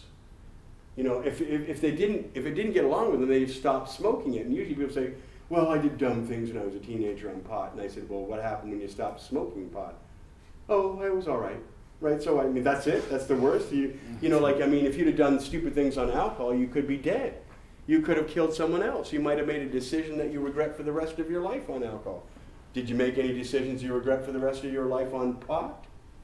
And no one ever has a decision they made that affected the rest of their life in a negative way on pot. You don't do that. See, pot doesn't change the nature of your personality. It just makes you more perhaps introspective. It makes you more sensitive. It makes you more perceptive of things going on around you. But it doesn't change who you are as an individual. Very few people, in fact, I've never heard a person say, yes, I changed my fundamental belief system for the worse after smoking a joint. Never happens. Never happens. Now, if you tell people, did the fundamental nature of your character and personality change after you had 6 beer? Oh yeah. You know, everybody will admit that they know someone like that, or that may have happened to themselves, except we're usually too embarrassed to admit such a thing because we know the carnage and destruction and negativity that's possible under alcohol, or even psychiatric medicines that they give out. So cannabis is this wonderful thing, has very little downside, has fabulous upsides, contributed more to modern humankind than anything else. Our culture has given more to the world. So then, what's with this pot prohibition? Because when you look at pot prohibition, what's the public benefit? Well, what did people get for that? I mean, after all, one of the big things about prohibition is cost you, probably in the UK, $1 trillion in the last 50 years. It's cost over $1 trillion in the United States. It's cost a fabulous amount in Canada. It's cost a lot of money than you paid for in your taxes. So what did you get for that? That's the question. What did you get for all the $1 trillion? Because people are still, I would dare say there's more marijuana right now, and this is a good thing, in the UK than at any other time in the history of these countries. There's more pot being produced right now than ever before. And we have prohibition, right? We've had prohibition for 45 years. It's cost lots of money. They still arrest people trying to smuggle it in, trying to grow it, people growing it. But there's still more pot than ever before. More people in the UK are smoking pot than ever before. And so clearly it's a failure. And it's cost $1 trillion, or probably close to £500 billion in that time. And then it's created a murderous series of cartels around the world. Pot prohibition then has become the playground of murderous, violent gangs. 60,000 people in Mexico alone have died in the last 10 years because of cartels killing people over the marijuana and cocaine trade that goes through Mexico. And Colombia has been destabilized thoroughly for the last 30 years with about 50,000 people killed and a lot of arable land poisoned by the U.S. Planned Colombia program that sprayed pesticides all over Colombia. And you've got many West African governments now currently dealing with Ebola to distract them, but there's a lot of organized criminal gangs that have essentially set up narco governments in those areas and operate freely and use violence and intimidation and corruption, bribery of governments and bribery of police forces to get that way. So we have this world, and police all over the world are being militarized. This is probably true in the UK. It's certainly true in Canada, where every police department seems to have heavily armed police officers, heavy military vehicles, all sorts of things to deal with what are now emerging as just routine matters, and they're militarizing all their equipment. We've had a massive police state since the drug war started 45 years ago, where they can spy on you, surveil you, put GPS on your car, follow your email, look at your phone calls, look at your metadata. And we all know that Canada, Britain, and the United States all cooperate in sharing information, and including information that relates to arrests for marijuana. This was found out in Edward Snowden's releases, where he found out that the Canadian government would spy on Americans, because the American NSA was forbidden, and the NSA would spy on Canadians, and then they'd just share the information so they didn't technically break the law of each other's countries. And that's what happens with the Five Eyes of Britain, Canada, the United States, New Zealand, and Australia. And they share all this information. So the drug war has enabled this fabulous police state. It's got cartels and gangs all over North America and Europe. There are gangs probably in London, England, I suspect there must be. Over 10 million people, you've probably got a lot of drugs handled by criminal organizations, as well as the wonderful people we love and hold dear who grow pot for us. But nonetheless, prohibition has given us gang violence. It's given us unsafe streets. What it does, too, to young people is incredibly corrupting. So imagine a typical group of young people, 15, 16, and 17, and they normally, and they usually do, go get jobs that pay the minimum wage, the lowest you could probably get in the marketplace, but it's their step up into the system, so they're working at these jobs. And then imagine, if you will, one day, one of their peers who used to be like them comes up and he's got brand new sneakers, he's got great clothes, he's got a girl on his arm, he's got a vehicle, and he's got a lot of cash. And you all know what he's doing, he's dealing drugs. And that is a scenario, because immediately what happens with all those other kids is they go, wow. You know, people, we live in a material world. iPhones cost a lot of money, $600, $700, and everybody wants one. A smartphone. Clothes cost a lot of money, and young people want them more than everybody to keep up with the others. And sneakers cost money, vehicles cost money, drugs cost money. Even a girlfriend is a status symbol that always seems to accumulate over people who have drugs. So they see this and it immediately corrupts everybody in that group, because they're no longer content with working at some minimum wage job. They're attracted by the idea of selling drugs and having that kind of material lifestyle. They're not thinking about the consequences that might happen years down the road if they get arrested or shot or stabbed or in a fight or in a conflict. They're thinking only of the immediate gain they can get now. And that's another thing that prohibition does. It corrupts all our young people. So you've got prohibition costing billions of dollars, potentially £500 billion. You've got organized gangs operating throughout the world and creating terrible carnage and havoc. You've got young people being corrupted into a life of potential crime. You've got people getting criminal records so they can't travel abroad or get bonded or become a university student in the United States or work in a bank in the UK. You've got all these negative things that prohibition does. It violates our civil rights. So many of our civil rights are violated because of the war on drugs. And here's the big thing again. There's not a good apparent policy that's come out of it. It's something that's all bad news. Pot prohibition gives us all bad things. Marijuana provides us with all good things and great inspiration. So why do we have universal marijuana prohibition around the world, except, say, in Colorado and Washington State, but really just Colorado, because Colorado, no one's going to jail for growing their own and no one's going to jail for selling it or possessing it, and that's how you determine a successful legalization policy. If no one's going to jail any longer and everyone has access to marijuana to either grow it or buy it at a reasonable price, then you have essentially acceptable legalization. And that pretty well only exists in Colorado right now. In the whole world, after 50 years of this failed policy, that's the only place that's actually changed that regime. That's pretty astonishing. pretty astonishing that that program has never been questioned by the voting public. Because, again, they're spending, it's their money, not just our money and our livelihoods that are at stake, but everybody's money is going to this. Everybody suffers for unsafe streets. Everybody suffers when their children are lured into drug gangs. Everybody suffers when our civil liberties are violated because it creates more civil liberty violation. And all of us are victimized when the police get militarized to treat all of us as almost like terrorists. Coming through, I mean, that time they came through my house at 4 in the morning over me growing some plants, like that's spectacular, that's amazing, like it doesn't make any sense, and that's what got me going.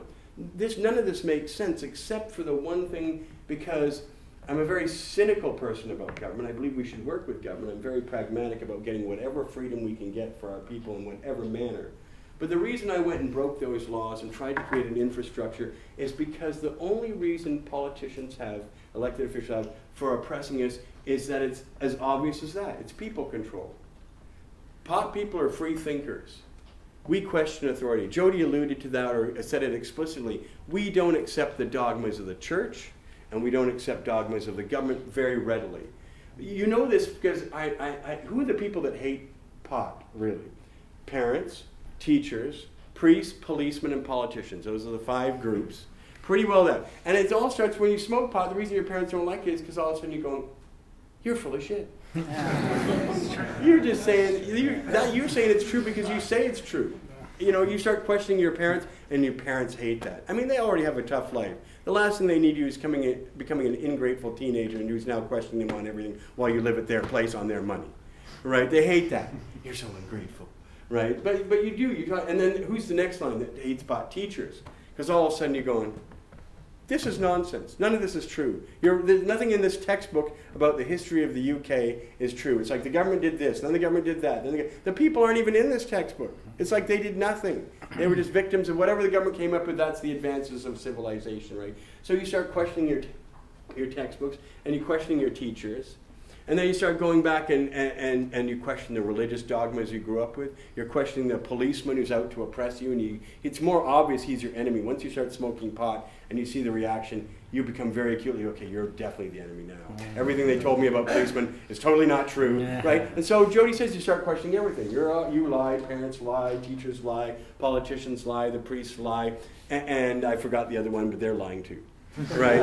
And so that's when you find out why those are haters, because all of a sudden you're rebelling against the authority that is probably unearned. So that's it. It's just the only reason we have prohibition is to control the free thinkers. Now that's always been the job of government in its own way, because government's whole point is to control. They control everything. Like when Jodie pointed out that every single item in this room is regulated in some way. The clothes we make, from some good regulations. I guess it shouldn't be flammable. I shouldn't burn up if I accidentally light this sweater on fire. But everything we do, from the barber that cut your beard or didn't, to the person who made your clothes, to the manufacturer of this bottle, which has to be recyclable, to these Vapo pens, which probably have to be made in a certain way in order to be imported. Everything is regulated. So government's job is, in their own mind, to control people, control things. Kind of control as much as they can control. And they don't give it up very easily. In fact, it needs to be really taken from them by force, especially after 45 or 50 years. I don't mean violent force. I just mean we have to be determined as a culture to get our lives, our rights, and our mind back from the government that thinks they own it. And 45 years is a long time to wait. And my point in my presentation is that cannabis is a wonderful thing. There's nothing better on earth.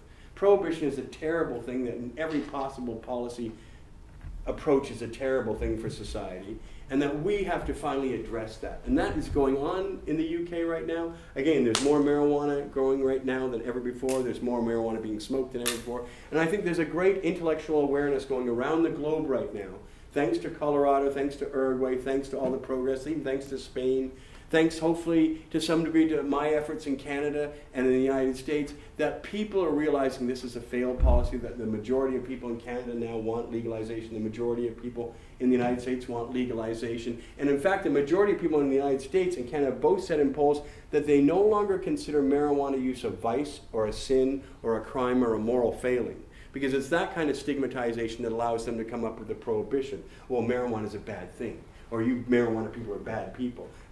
underlying a lot of people's objections to marijuana is that belief that you people are not good people.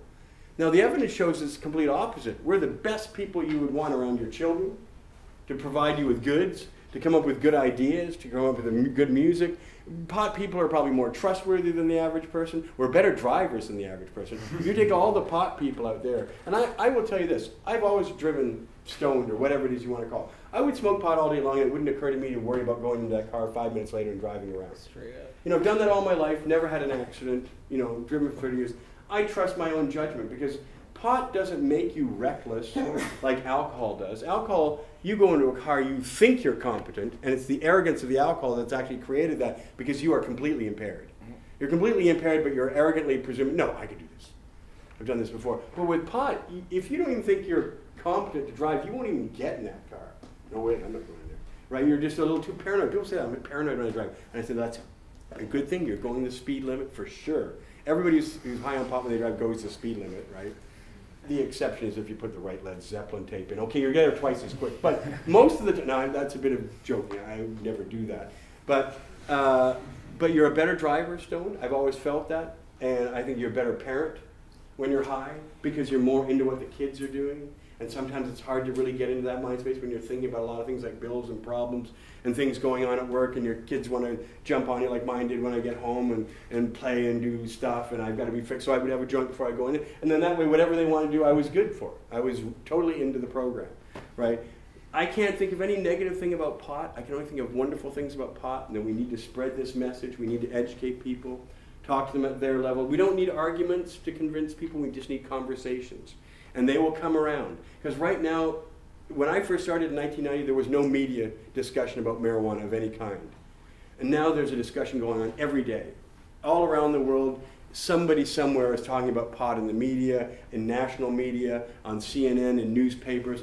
And that wave of intellectual thought is coming to the UK, or is already in the UK, and it's already affecting people. So you have a better opportunity now than ever before to organize, do stuff, get stuff done, and I think we can see legalization in the UK in the next 5 to 7 years. It's going to start happening. In Canada, we have a very unusual election next year where the regularly governing party, the Liberal Party of Canada, who's governed Canada for most of our existence, actually now is the third party after a bad election last time. And their new leader, Justin Trudeau, who's the son of a former prime minister who's somewhat beloved in Canada, he has promised full legalization if he forms the government next year. And not only has he promised full legalization, but he's promised to expunge the criminal records of everybody who has a marijuana-related offense. And that would include a stack of mine, right? So I potentially am being self-interested here in that I would benefit probably more than anybody else by that law. But although that hasn't inhibited me from traveling, I'm barred for life from the United States, and there's nothing any Canadian government can do there. So, and it's unfortunate because I would love to meet the people of the United States, because when I was in prison, I got about 7,500 letters, and 6,500 of them were from Americans. And some Americans, this one fellow, and I don't even include him in the total, sent me a letter every day for 4.5 years, and not just a letter telling me what was going on in his community, but he went to the library and photocopied magazine articles and cartoons and stuff. So every day I'd get a packet of 5 or 6 pages with stories and all sorts of stuff every day for 4.5 years. It cost him, he's on disability, 61-year-old guy, and kind of just, you know, and yet he still spent $1,000 on postage in that time. The photocopy cost for him, even at a nickel each, probably came to $2,000 in that time. I have no idea how he afforded it, but he would write, and I'd only write him back once every couple of months, right? And because I was trying to keep up with all the other people who, you know, would expect a letter back. And so he kind of, because he was sending me one every day, I figured once every 2 months was fine, and it was. But I had that kind of support from Americans, and that fellow had never met me before. He just said, oh, your story affected me, and I'm going to write you every day. He told me from the outset until the day you're out. And he kept that promise and wrote me every day for 4.5 years, right? So I would love to travel to the United States, and I'm hoping one day Jodie gets elected to Parliament in Canada, and while they're doing bilateral negotiations with the United States about things, that they'll let me come over on some kind of diplomatic passport and I can speak to people on a limited basis. I'm holding out hope one day. But even if I don't go to the United States, that doesn't matter. I never regretted a moment of being in jail. I've been to jail. By the way, I went to jail for 3 months for passing a joint once in Saskatchewan.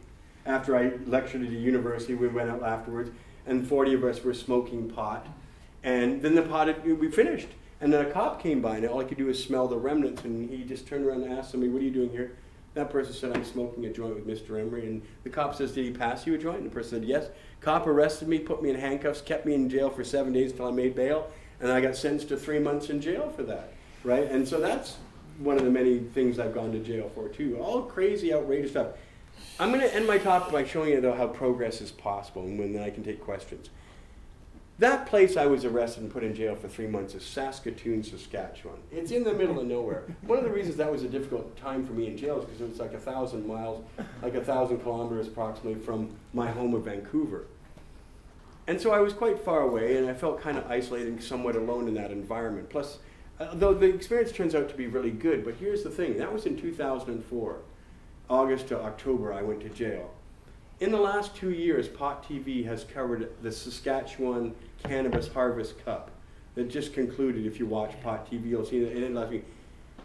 26 different strains, 200 people showing up for 2 days straight, smoking pot nonstop in Saskatoon, Saskatchewan, same place I went to jail 3 months for one joint. Now has this massive cannabis event where hundreds of people attend. They smoke. It's broadcast live in real time, so if the police actually cared, they could try and track it down and bust them all. Nothing's happened over the last 3 years this has gone on. So you see that fabulous progress can be made from getting 3 months for passing a joint to hundreds of people smoking over a 48-hour period without being molested by police or anything at all, and having it broadcast live around the world for people to watch and observe. So rapid progress is possible, and it's even happening in Saskatchewan, Canada, of all places. So that would be my message to you. A lot of things happen quickly, and it's up to us to be ready to keep be active, be informed, be ready to talk to politicians. Because soon, if Canada legalizes next year, every government in the world is going to be interested. Because once one government does it, just like Colorado having done it, every legislator from all the other United States, the 48 states, are going and visiting Colorado, finding out that crime has gone down, there is less drunk driving, there's less alcohol offenses. They suspect that alcohol use might be dropping, and I suspect it definitely will be dropping. One of the reasons we need to legalize marijuana is so we can advertise it. We need to advertise it to get people off alcohol. We need to advertise it to get people away from cigarettes. We need to advertise marijuana to get people from prescription drugs. Because we have a better product. We have a track record that can prove all the things we say, that it's great for your health, it's going to help you with a lot of ailments, it's going to make you a creative, happy person, it's going to take away stress, it's only going to be good things for you. And hopefully one day my vision is that it's all legal, no one goes to jail, no one gets punished, we don't have any more stigma, and that marijuana is probably 20 pounds an ounce. That's what it should be. Yeah. It should be very cheap. Marijuana, I've grown tomatoes, I've grown marijuana, I've grown cucumbers, and it's as easy to grow as tomatoes. And tomatoes are very, very cheap. Typically when we grow a lot of tomatoes, we give away most of them to our neighbors. And that's how I see it too. I'm a capitalist. I believe in money, and whatever the market will bear is what we're going to have to pay. But in my ideal world where we're all legally allowed to grow pot and trade pot and share pot, that's what we do. We harvest a lot of our own strain, we pack it up in jars and cure it, and then we trade it with our friends. And so for the winter we've got 15 jars, 15 different strains, all mason jars, and we can choose that, and that's how we choose to enjoy our culture, where money isn't a factor like it is today. Money is so important in our culture, and for now that's okay. But that's not freedom. We shouldn't be spending 3,500 pounds a year. If you smoke just 1 ounce of marijuana in the UK, you're spending 3,500 pounds a year. That's 5,000 Canadian dollars. Actually, it's even more. It's 5,300 Canadian dollars. We could be spending that on our children's health, our education, going to college, buying clothing for ourselves, buying a car, I mean, down payment on a car, paying for the car. That would cover a good chunk of some people's rent, $5,000. And that's the price of prohibition too, is we're paying far too much for marijuana because other people who don't understand us have got us criminalized to the degree that that's what it costs. And it costs less than Canada, but it's still a shocking amount of money when you consider what it should be. So that'll conclude my presentation. I hope you've seen some of the stuff I've done in my life, and there are a lot of fun stuff and interesting stuff. And like I say, I've gone to jail for lots of different things within the cannabis culture, crazy stuff really. And it's covered in a lot of movies like Prince of Pot or Principle of Pot or Escape to Canada, or The Union has a good little segment on me and stuff like that. So thank you very much for coming and inviting me. And I had a lovely time, by the way, in London today. We walked around the Parliament buildings and Buckingham Palace, and it was awesome because actually my parents are from not far from here. Both my parents were from Birmingham, England, And they came to Canada in the great emigration that came from Britain in the 1940s and 50s in 1951. And I've actually never been back here. And so for me, this is a wonderful kind of homecoming to come to the place where my parents are from. And by the way, they moved to Canada in a kind of a noble way. My father, he said, I didn't want you to be brought up in a class-oriented society. He said, and I was tired of being a working class boy and being referred to as working class and having those doors closed in my face. That was the case back in 1951. I don't know, may still be the case. But in any case, he said, so I wanted to move to Australia or Canada so I could bring you up where you wouldn't be thought of and labeled. And I'm so very grateful to my father for that, because I had a store when I was 16 years old, and a business when I was 11, and I was very business-minded. No one else in our family really was or is, but I was. And I remember when our relatives from England came to visit me, and they saw my store when I was 17 years old, and they said, well, you'd never be allowed to do this in England. And I said, well, what do you mean? I said, well, they just never let a working-class boy have his own shop. It just wouldn't happen. And I said, well, how would they make it happen? And they said, they literally wouldn't rent you the property. They wouldn't let your father go sign or do anything. That just wouldn't happen. And I just looked at him and I realized that he had limitations on how he was able to think about his own future, his own progress. And then after that, I was very grateful for my father from emigrating from England. So I hope that's improved too, right? I hope that has changed in England, because that was his biggest concern, is growing up in a class-less society where we're all judged for who we are. And right now we're part of the cannabis class, and in a way we get treated negatively because of it, and we've got to change that too. So lots of challenges remain throughout our lives in both Canada and the UK, and thanks for coming, and if you have any questions, I'll be glad to answer.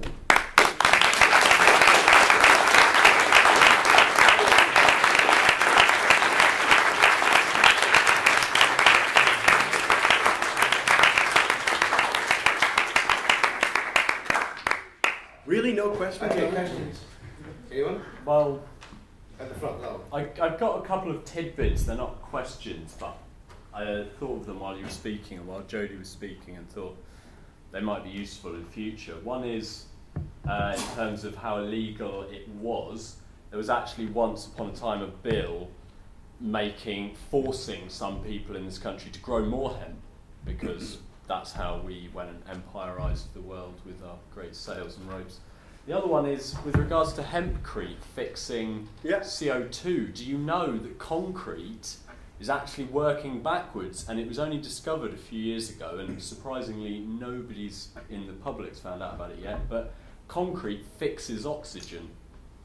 So if you could actually come up with campaigns and programs to propose the replacement of concrete. I don't really know much about the material properties of hempcrete. I don't know if it would be useful for making a car park out of it, but we can make anything out of it. We just saw a hemp house in Ireland, a beautiful job, and he was using hempcrete, all sorts of different things, and he'd made it himself, extensions and additions onto his home. There's an excellent book produced by an Irishman called Hemp Housing, and I just met him, Steve Aline, over in Ireland, and he's just got back from Washington, D.C. and Colorado talking to people there who want to use all the hemp byproducts, because they're producing so much marijuana, but they're not using the hemp stalks for anything. So now there's a project underway to collect them all together and make hemp housing out of them. So these are all things that are going to proceed from legalization, because the price of cannabis is going to need to come down to make that practical. Because hemp is still a labor-intensive endeavor right now to process that into housing. But it's true that hempcrete and hemp housing fixes carbon dioxide, so it's carbon dioxide positive. It actually takes more CO2 out of the environment than it releases, right? Which actually growing cannabis does, but when we light it up, it releases it back. So that's nice. But hemp housing is an amazing thing, and I've seen 3 or 4 of them now, and it's really an impressive thing. Yeah. And same with hemp for seeds and seed oil, because like I say, Canadian grocery stores are filled with food products made from hemp seeds. Now we've had that going for 20 years, and you'll see a whole industry develop in the UK using hemp seed oil, hemp seeds, and what have you as well. Yes, you had a question. Yeah, you were just mentioning that next year you could have some pretty interesting elections in Canada. Yeah. And I can't remember the guy's name, but if he gets in, has he talked about what sort of model he would roll out? Has he given details around that as yet? Well, here's the thing about a federal government legalizing marijuana. There's really only one way to do it, and that's take marijuana out of the schedule of controlled drugs and substances. So if with a stroke of a pen, if you just cross cannabis out, it becomes legal federally.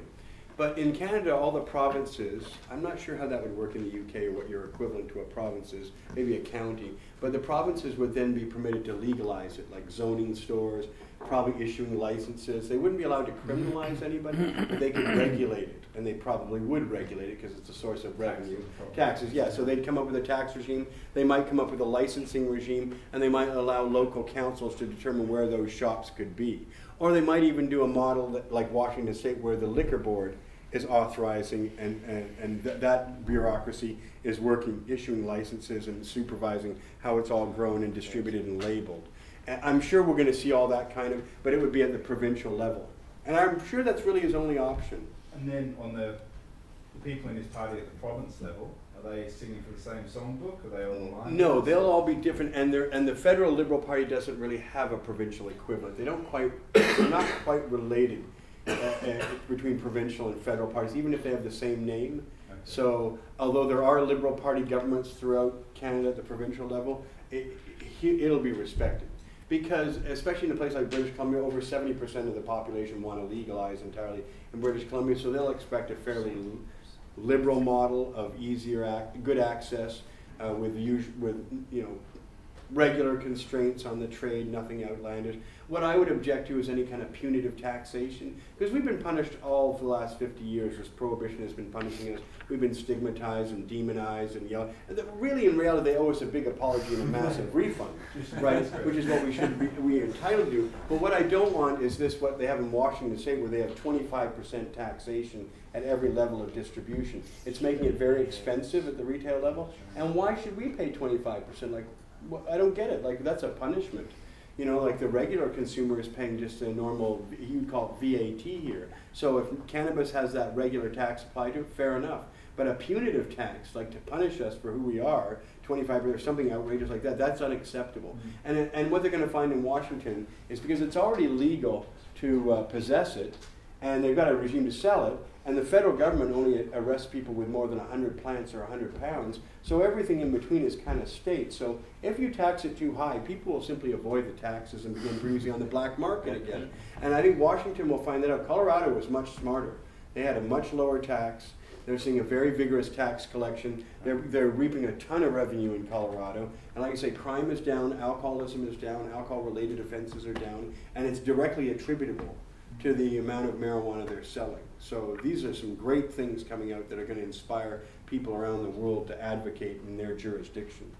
Yes? I just want to say two things. We've actually, in terms of the Cannabis Social Clubs, we've liaised with a couple of the police authorities. We've got police crime commissioners now, which sort of like basically decide where the money's going to be spent. And we've sort of approached them and said, you know, prohibition is very pointless and a lot of wasted resources. In the northeast, like areas like Durham, they've come out and supported changing to a different model than prohibition, and they accept that 9 plants would be a personal use. They're fed up with the level of and the amount of Asian gangs that have moved into the area charging £400 an ounce. It's very bad. So they support the idea of doing it on a low profit model or no profit model on a small collective grows, and they're actually willing to have a policy where they, communicate with sort of like a growers board or a UCC hub, just to bring the price down. I think the Cannabis Social Clubs that you have in the UK are a terrific idea, and that's an idea that should definitely be expanded. I do notice your T-shirt about 420. I want to take credit for that, because we started the first April 20th event back in 1995, and now we do get 25,000 people coming into the main plaza of the city, smoking for about 18 hours in a row straight. And last year, under Jodie's organization leadership, because she's looked after it in the 5 years I was away, we had 80 booths that were paid for where people sold marijuana, and another 100 booths that people didn't pay for to sell marijuana. So it was probably at one point the largest marijuana retail market in the history of modern civilization. To have 200 booths all selling marijuana, I have never heard of anything on that scale before. So, you know, it's funny, we went from 200 people in a park in 1995, not even sure if we would get arrested, and now we've got the entire downtown plaza for blocks taken up with people smoking pot for 18 hours a day. And we coordinate with the city. The police, they call us up, they say, can you do this, this, and this? Can you have this many toilets? Can you have this many security guys? Can you keep this safe? Because we're going to end up blocking all the traffic off for blocks around. And we work with them. So they're actually helping us keep the public order while 200 booths are selling marijuana all day long to anybody and everybody, and people are smoking pot outdoors and having a great time. And over again, the proof is what happens. Nobody gets intoxicated. We have to provide ambulance services on site. We have an ambulance right there. We have St. John's ambulance people, volunteers, and people we paid who are experts at being medics, and nothing ever happens. Right. That's related Best to job cannabis. they get all year. What's that? I bet it's the best job they get all year. It is. It's the quietest. Nobody gets hurt, and there's no harm. And only time we've ever had to send someone to the hospital is if they had alcohol and they tripped. Or one person was drinking, was drunk, fell over, and hit his head. But otherwise, the cannabis people, 25,000. Can you imagine if you had 25,000 people drinking alcohol all day, which is legal, right? 25,000 people drinking alcohol over an 18-hour period, right? Would the St. John's ambulance people have nothing to do all day? It's such an obvious thing, but I want you to not get cynical about how obvious it is and how long we've waited, but in fact get ready to seize this wave that's coming around the world, that's happening right now, and that people are talking about legalizing marijuana in a way that's never been happened before. I mean, there were a few little, blips in the 70s, in that period where some studies were coming out saying we should decriminalize marijuana. And then it went dark in the 80s everywhere after Reagan came out. It went dark in the UK, Canada, and the United States. And now we're seeing a real whirlwind of intellectual activity, famous politicians coming up, business people. Money is going into marijuana. I know it's going on in the UK. There are more grow shops opening up all the time. There are seed companies all the time. By the way, get those seed companies to help you out. They're all making a lot of money. I ought to know. I gave $5 million of our profits away in a 10-year period, and these seeds are very lucrative. So I'm not saying they should feel obligated, but they should feel... say Marc Emery said you need to give us some That's money? Right. They should feel obligated to be primary, and to a lesser degree the grow shops, they don't make quite as much money, but the seed people make good money. That's why there seems to be hundreds of these companies in that business. And they're all growing out of Spain, right? So that's where all these seeds are coming from. And Spain is a terrific model to look at. Somewhat unique in their own circumstances, but there's good things going on in Austria right now. There's good things going on in other parts of Europe. Belgium has got good things. Amsterdam isn't as good as it once was, but it's still a decent place. A Cannabis social club model as well now. And the thing is, that's what happens when you have it too good for a while. You get careless and sloppy. The Dutch had it so good for so long they never thought they needed to do any activism. And then the government starts taking away all these things they've taken for granted, and they're helpless. They don't know what to do. Right? Canadians are in the sense the opposite. It's all illegal. It's always been illegal. We've always gone to jail. And to this day, people are opening right now lounges and clubs to sell marijuana in the strangest places in Canada. To me, taking a big risk. But they're all willing to go to jail. So they're all willing. They've accepted. If I go to jail, I go to jail. On that point, that was what my following question was going to be. Like, you've obviously been quite brave. You put yourself out there and stuck your head above the line. What advice do you give to other people that might be a little bit sort of fearful or scared of being arrested for the first time? They've never broken. Okay. I've never broken any other law, well probably, than my cannabis use and my activism. But obviously. I feel like I'm essentially from a privileged We may not world. necessarily be in the period where you need to overtly break the law. You're already breaking the law to some degree because you're all producing marijuana and the law doesn't allow that. So, and we're all consuming it. So we break the law all the time. What you're saying, though, is you don't expect to get caught doing those routine behaviors of either growing, cultivating, smoking, selling, trading, passing a joint. It's all trafficking. It's all illegal, right? But, the biggest problem is we've gone to jail for 50 years as victims and not as warriors. By determining, civil disobedience allowed me to do this. It allowed me to choose the time and place. It allowed me to issue a notice telling everybody what I'm doing and why I'm doing it, right? And then it put the onus on the police. You either can arrest me, which is what I expect and look forward to, or you cannot arrest me, which will cause interesting speculation since I'm so overtly breaking the law, that there must be some reason why you're not arresting me, is that you don't consider it a legitimate law, right? And so you put it on them. So it's better to go to jail as a warrior, and you have the terrain and the turf. You go to jail on your terms and your time, And you can certainly control half of the battlefield because the media is paying attention, right? So one of the things I would do is you would select an appropriate target, maybe the Parliament, but the Parliament's a bit on the large scale. And I would say the most overt thing to do is not smoke pot, because you can actually do that safely almost any large city in Europe or North America, and if you have got the numbers. But I would say carry a big 6-foot tall plant that's rich in leaves and buds and sit there in some provocative place, and then have 10 people surround you with really great signs, like ones that say politicians that support prohibition, support organized crime. Irrefutable, damning posters that clearly outline that you're not just about legalizing pot, but you're about their threats to this public safety. You're about threats to our young people, joining gangs and lured into the drug trade. You're concerned about your civil liberties. You're concerned about the police state and the tremendous powers the police are given in the UK and Canada to enforce the drug laws. And that plant is a big symbol. And then you can have pro-hemp things, hemp housing for jobs and in the environment, and hemp medicines. And you can have some people there in wheelchairs, so that if the media comes by, or if they should come by, then they've got these people to interview who are all respectable, responsible people who, in fact, even have something to lose by coming out in public and holding a big plant. So even if you don't get arrested, you might get some attention. It could be covered any number of ways in social media, on YouTube. You can't calculate who's going to be inspired and influenced by what you do. That was something I always comforted myself when I was in jail. In fact, every day when I went across Canada smoking out those police stations, I would throw up around noon hour that day before I walked outside to go and do it. Because even though I was willing to go to jail, and I've never felt bad about going to jail, the thought really did terrify me every single time, right? What you expect beforehand is so unnerving that sometimes it's a relief when it does happen and it's not as bad as you think it is. Or it's as bad, but you know it's not going to last forever, right? So I was scared. I would throw up every one of those 18 cities around noon hour, and then I'd try and pull myself together, feel better, go outside, and never knowing if I was going to get arrested. We'd start smoke. I'd give a speech for an hour, and then I'd smoke at 4:20, and if I got arrested, I got hauled away.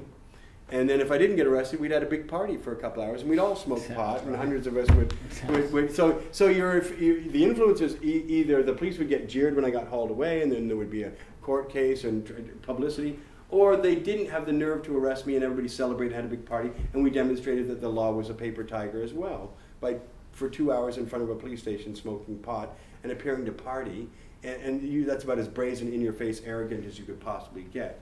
So, but I was scared, but I still did it, right? Because, you know, I'm thinking down the road, and I'm the superhero in my own movie. So yeah, my dad always said it's normal to be scared. That's when you know you're courageous and brave. Because if you're scared and you still do it, you're putting something more important above your fear. And that's how we should be living, when I say as warriors rather than as victims. Right. Yes? You said you were jailed in 2005. Well, that was the big one. That's when the U.S. had me arrested with the Canadian government. So I was in jail for a week, 10 days there, then got out on bail. Went to 4 different jails and then finally got out on bail, and then they took me away for 5 years in 2010 related to that arrest. So during that 5 years, I was wondering if you really got anything out of it, whether you were strategizing, reading up on more stuff, or what was the most you got out of that time? Well, we just kept doing what we were doing. Jodie and I edited Cannabis Culture magazine in that 5 year. We were speaking extensively. The 420 celebrations were getting bigger. Cannabis Day, which is a July 1st celebration we hold, which is also huge now, was getting larger.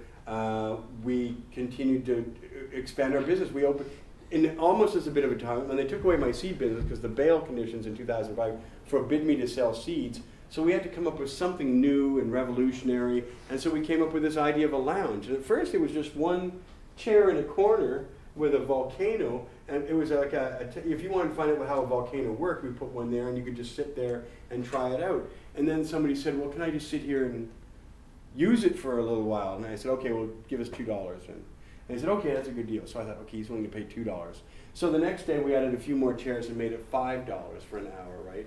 And that was basically it, just providing play. But it was a nice place. So within months, we had a huge area where people were willing to pay us $5 to come and sit and have a volcano, because they're expensive, to vaporize marijuana. And then we provide them with bongs, and we let people smoke and just and then we rented out for parties, and we started getting really big. And so now, for 8 years, we've been having this lounge where people are free to consume marijuana for 12, 14 hours a day, and we handle 400 people a day. come into our club and give us $5, and even that's a fair bit of revenue. We don't even sell the marijuana. There are lots of places they can get marijuana, but there's very few places you can even consume it. And in fact, I'll give you an example of why the term legalization isn't necessarily that important. Because in Vancouver, we have over 50 clubs selling marijuana. And they often have 10 strains, and they go from $5 a gram to $10 a gram, or $200 an ounce, which is like 130 pounds. And they've exploded in the last 3 or 4 years, and they're not legal, but they are tolerated and permitted, just like our lounge is permitted and tolerated.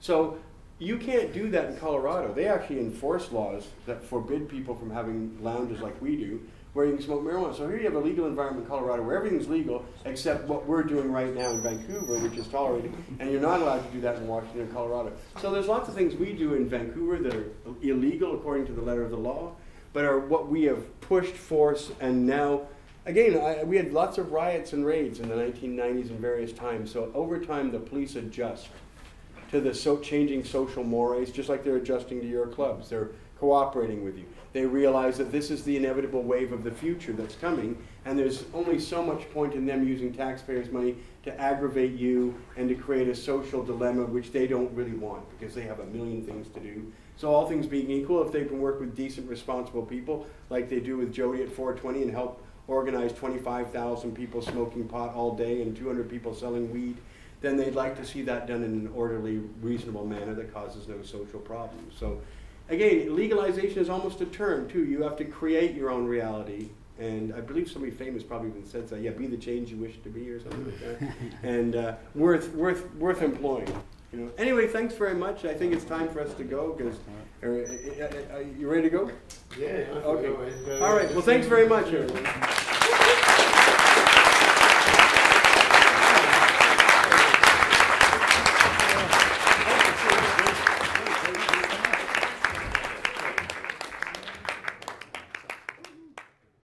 From the brain.